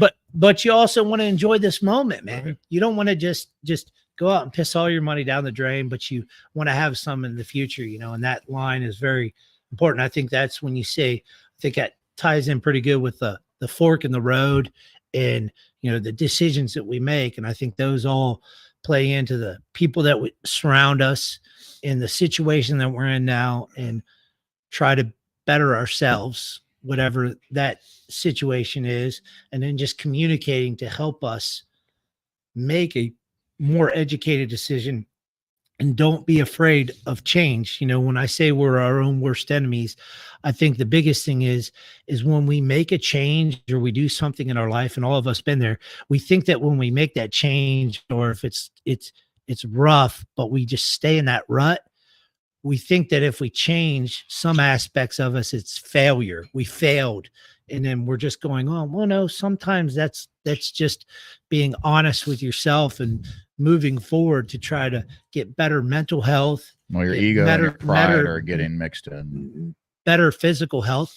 Well, and Jake, to your comment right there, that's part of being our own worst enemy. Right. And that's one of the, I think that's the mountain, is for sure when we can be open with ourselves and surround us with positivity, we can make those better decisions. And then we're not risking, you never do better if you don't put the hard work in and take a risk. Very few people are successful because they never took risk. Agreed. That was awesome. Well said. Love it. Well said. And I think that standing on that line, if you will, that line in the sand is actually a pretty good place to be. But we use that example of, I'm going to draw the line in the sand. You're either on this side or you're on this side. It's like, in this circumstance, I kind of want to be on the line. I want to be like right there. For you, that example, I want to be enjoying the moment, but I also want to be planning for the future. Like living in the present is not always. It's being aware of both sides of the line and being on the line. I think this is something that it's like, yeah, you can live for the now, and you have there's no mental capacity for the future. Yeah, I want to be here, but it has to work out now, and that it will work out. Recipe for disaster. Financially, credit card debt. You're living for who you are at that age, at that moment, and nothing planned for the future. If you're doing the opposite and you're just planning for the future, well, I don't want to say you're wasting, but if you're upset, miserable every day you wake up, that future, I will be the first to say, if all you're doing is financially planning for the future, especially, the things you're planning for most likely will not happen, because you're sacrificing your day-to-day happiness, which now bleeds over to your relationships, to your job, everything else. All I'm doing is if I make it to this age. I know people that when they deal with loss of a person, why am I doing this? Because I may not make it to that state. Or I don't know anyone personally, but I know people personally that have known people personally that they know that person that has saved for retirement. They retired, they worked their asses off. Granted, they had kids, they had good lives overall. They retired. Within a year or two, they got disease, or they just got hit by a bus, whatever it might be, saved for retirement, and then they didn't even get to enjoy it. So there's no clear winner here. So standing on that line, I think, is a pretty damn good place to be. It really is, because you're conscious of enjoying the life, enjoying the people around you, and making your day-to-day the best you can, but not just carelessly, and not spending money you don't have like crazy, not, sacrificing. I look at it as a night of drinking whiskey, bourbon. You can let that night go. You're living in the moment. You're doing great. You're having a good time. And you're being, like, say you're conversing, or you're in this great mental state. You overdo it, and all you do is care about the moment. You're fucking hungover the next day, and you can't function on the things you need to function well at the next day or the next morning. Still got to drive. You do DUI. You got to drive. You got to do whatever it is. It's just, you can't. I don't want to say don't enjoy yourself. I don't want to say don't do anything you enjoy. It's not this whole moderation thing. You can go a little far sometimes. But if you go a little far and then correct that, now you go a little far further. You do that, like all these things, drinking, gambling, you live in the moment. You stay eating. There you go. That's another one. All these things. If all you do is you keep doing that, sometimes you got to scale back just a little bit, but don't cut out unless you have to. But, you know, the same thing with relationships. Jake and I've been there on both sides of it with relationships and jobs. You want to focus on yourself and work that out. Well, I like what you said there about your personal life, Jake. You hope that it works out. I think as you go through it, that's with having the tough conversation though that you were talking about. The hard conversations are you don't know how the other person's going to react. But you have it anyways. You got to have that conversation, and you got to make it a conversation and not a monologue. But I will say that what I have learned is what's important to me is not only like my happiness and my well-being, but it's surrounding myself with the people, my family, my friends, my girlfriend. It's making, that's what brings value to my life. There's all those Instagram pages, social media that take it a little far, but sticking with a company, you give everything to a company that it's not your company. If something happens to you, or if you quit, if something like you die, something like that, the company is going to go on. If you are giving yourself and they have to cut back, the company is going to go on, and the business as usual the next day, to the most part. It's the things that you value, that you know that it is reciprocated. Those are the things that you invest your time in. That really is where I am at in my life, is that the relationships and the jobs, if it's not going to be reciprocated and I can't have that hard conversation to make sure that it's worth it to both parties, don't sit on your feelings, don't sit on your thoughts and hope that the other person or the other party is not going to do the same. You want to make sure that there is that open communication that Phil was talking about. There's also, is it worthwhile for both parties? Or are you guys just skating by for the time being and filling a void of a paycheck or of having someone in your life that isn't really going to be, there's no long-term value. You think there is because, I'm making sure, again, all the check boxes are there and I've got a good job. I've got a good significant other. I've got a partner. It's like, but it's not good. And you're not willing to have the hard conversation, or you're not willing to assess the issue. Is this good? Yeah. Or is this what you thought you're supposed to have? Right. Yeah. You could do to round it out, man. Do you want me to round it out? Okay. No, well, I want to first off start by saying it's difficult. I've always found it difficult when I've been on this podcast with the closing remarks or whatever towards the end, because I always take I'm always the youngest person in the room for the most part here. And for the most part, yeah. Sure. Unless Tyler's here, yes. 20 years. And I want to learn from experience. I want to figure out what you guys are saying and understanding that, and then implementing through those experiences and changing those to how it will best suit my life. Okay. So it's always been very difficult to kind of sum up what I think after listening to you, Steve, or Phil, or Nate, or whoever's been on as a guest. But I'll take it. For me, like I said, I'm an example guy. So recently, I went through a difficult decision as far as whether I want to take another job opportunity or not. And we're talking about, this is one reason why I wanted to ask Phil about his experience and what he did with his job, because I already knew the answer. And I thought that this would be a good segue. And Phil and I talk about this a lot, and Steve and I have talked about this a lot just through life, because we have this group.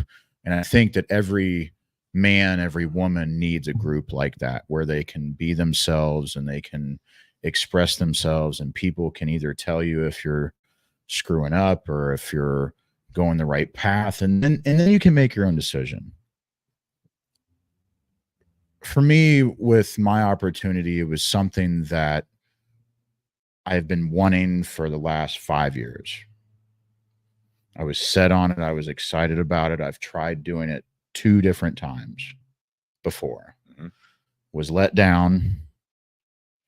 And unbeknownst to me, I get with a company called Crowned Heads and Oz Family Cigars. Miguel and I already have a great relationship. I get into it. My territory needs some work. I did that work for the last year and busted my ass. I did over 100 events last year across 10 states. And with all that, I gain experience. And with all that, I gain knowledge. I gain knowledge of how to sell better. I gain knowledge about myself. I gain knowledge about scheduling better and learning from my own mistakes, because for me, it's only me out on the road. Miguel's my boss. I got John, I got Tim, I got Mike, but it's me out on the road. So I got to figure out what best suits me and my family and my paycheck. I'm in a sales business, and that's what matters. And I think after all this and reflecting all this time, after 300 episodes of the Bourbon and BS podcast and our friendship, Steve, it comes down to me where you have to take everybody's opinions in, because everybody has an opinion. And whether they like what you're going to do with it or not, it really doesn't matter. What matters is you making that decision and going in a route that may not seem right to everybody else. But you know in your heart that you're with good people, you're around the right set of people, and they support you and they're going to go to bat for you. And I think when you have that support, you can be unstoppable, and you can do certain things that you may not have, you may not be able to do with a higher paying job and maybe a setting that you don't necessarily like. And I think that something like that speaks volumes. I think a lesson in life like that speaks volumes. To take a step back, to go 2 steps forward. And I think, not saying to listeners and viewers whether that is the right choice, but is that the right choice for you? And why? And why? So for me, like I said, I've been 5 different people in the last 7 or 8 years. And it's just because I had no idea what I was getting into when it came to the cigar industry and what I was doing in it and what I was going to do in it. And molding myself through those different experiences and figuring out whether to be a humidor manager, I have to mind my own business, but handle my humidor. I have to take care of my locker members. I have to make sure that they're recognized every time that they walk through the door. As a GM, I have to make sure that everybody shows up on time. I have to make a schedule for my managers. I have to make sure that they're making a schedule for the rest of our staff. We have to come up with ideas to create special events to get consumers excited about coming into this place. Moving outside of the bar side of things, because I'm drinking too much. I'm staying out too late. Our life, man. It's my family, my relationship with my fiance is suffering because of this, because I'm working all the time. How do I keep my passion alive in something and keep enjoying what I'm doing? Mm-hmm. How do I become a rep? It's all these questions that I've had to ask myself, and I didn't necessarily know how I was going to get there. And I think that's a discussion that you and I have had for a very long time, was how was I going to do it? How was I going to become a rep? How was I going to be successful as a rep? And it's not just about the rep, but I'm using being a Crowned Heads sales manager as not just my job, but as a metaphor to my life, because it's allowed me to have people that are my bosses be people that I look up to, be mentors. And I believe that every man needs a mentor and a mentee. And this job has allowed me to do both. It's allowed me to look upon John and Mike and Tim coming from the old CAO days. It's allowed me to look at Miguel and see how he operates. It also allows me to look at all that and make my own decisions, because they allow me that freedom. They allow me to look at what they're doing and say, this is wrong, and allow me to have that conversation and allow that open communication. And for me, that translates into Alicia and I's relationship, with having that open line of communication, of letting her know that something bugs me, and her letting me know that something bugs her, and us understanding each other and being able to come up with a resolution to resolve that issue. And it really pains me that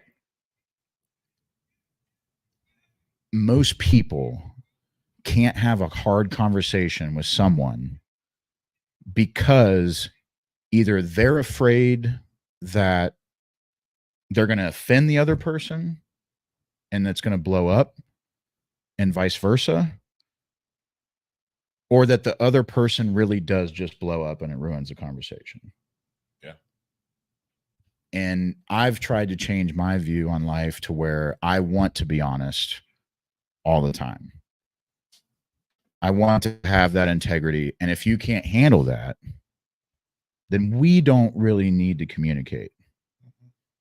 And I need to figure out something else. Yeah. And whether that answers our question, I know this is outside the box of the topic tonight. That's good.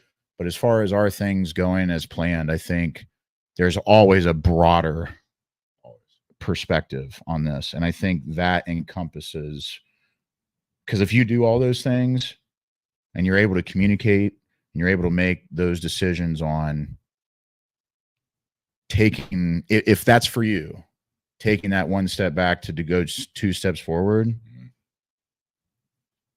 you can plan a lot just because you're happier. 100%. Because you have gratitude. Like right now, I have so much gratitude. So much more than I ever did like 5 years ago. And my mindset's better. My energy's better. I'm a little more overweight. But it's called happy weight, I think. I'm enjoying this life. Good. And it's very, very exciting. So I just hope that other people can take like our experiences and put those towards what they're going through. I agree. It's well said. I appreciate, Phil, you being here and supporting the podcast. It's warmer weather will bring out more people in the garage and in the studio, but appreciate you being out here. I know you're a big supporter of Jake and even the show and me over the years. We've had a lot of those hard conversations. I'm going back to Fido Patio fucking 10 years ago. Hamilton's Pub. Hamilton's Pub. Hamilton's. Way back. But yeah, I'm not going to expand on it a whole lot because I appreciate Jake you rounding out, but hard conversations. What do you value? And who's going to get you there? Figuring out who's important sometimes is worth more in your life than what's important too. I'd say that's number one. Yeah. So, amen. You guys are all important to me here in the garage. Aw. Kristen, Oh, Kristen, who's in bed right now. she's amazing. Which her Nana just tuned in. So Glad she's in your life. You want Nana. me to go in there and tell her that? No, you don't need to. But yeah, Put your cigar down. cheers. Cheers, everybody. Yeah, absolutely. I really hope you enjoyed the cigar. I hope you enjoyed The whiskeys are the amazing. whiskey. And I, thankfully, I'm sipping on this is my third, and that was like a half pour. Yeah, they're it's, you're being easy. Well, yeah. When you have a little food allergy before the show, It's all right. It's all right. Yeah. somewhat on yeah. a newly emptied stomach. Yeah. But I appreciate it for those that are listening between now and probably Friday. If you look at this, buy a ticket. There's probably less than 10 now, but Smoking 10 event, Tinderbox at East End, Columbus, Ohio. Looking forward to the event. Jake will be there. Phil's going to be in the audience and participating in it, but it's killer time, big party. And that is a good thing. A lot of work goes into it from everyone. Yes.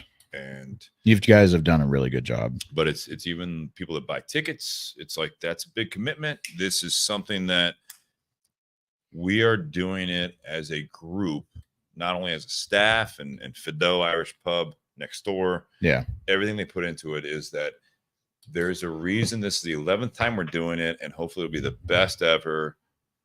Just enjoy it. Don't overthink it. Sit down, get a pour. Be safe. You get food. You got to thank Brian to have the balls to do it. Yeah. Thanks, I Brian. thank Brian Joyce all the time. I mean, it's something that he's the coach, he's the owner, he's the leader, and I feel fortunate that the last 11 years I've been able to work with him and for him on this event and just every day. So better or worse, it's good. I do want to add, like, we're doing this. This is what I love doing. So if you're at the 10 event, come by our table. Let's like smoke a cigar and just talk shit. Yeah, let's do it. That's what it's about. That's what the whole event's about. So, yep. That's what the show's about also. So guys, happy Whiskey Wednesday. Cheers. Yeah, man. See you Saturday. Thanks for having me on. See you Saturday. Appreciate See a lot it. of you guys on Saturday. And for those that I don't see on Saturday, thanks for tuning in. And we really appreciate the support. And Keep smoking Crowned Heads. Keep smoking. I'm gonna lean over so the Crown Heads logo's not. Yeah, there you go. It's right there. Naturally, it's like right here, and it's like he's just wearing a black t-shirt. So, guys, thank you very much, and love having you on. Yep. Jake, good to have you back in. Thank you for being a guest, also / old school filling in. This is good. I like it. Again, Nate Hale. I hope you feel better. And Yes. Yes, majorly. guys. We'll see you guys next week. See some of you guys on Saturday. Cheers. Cheers.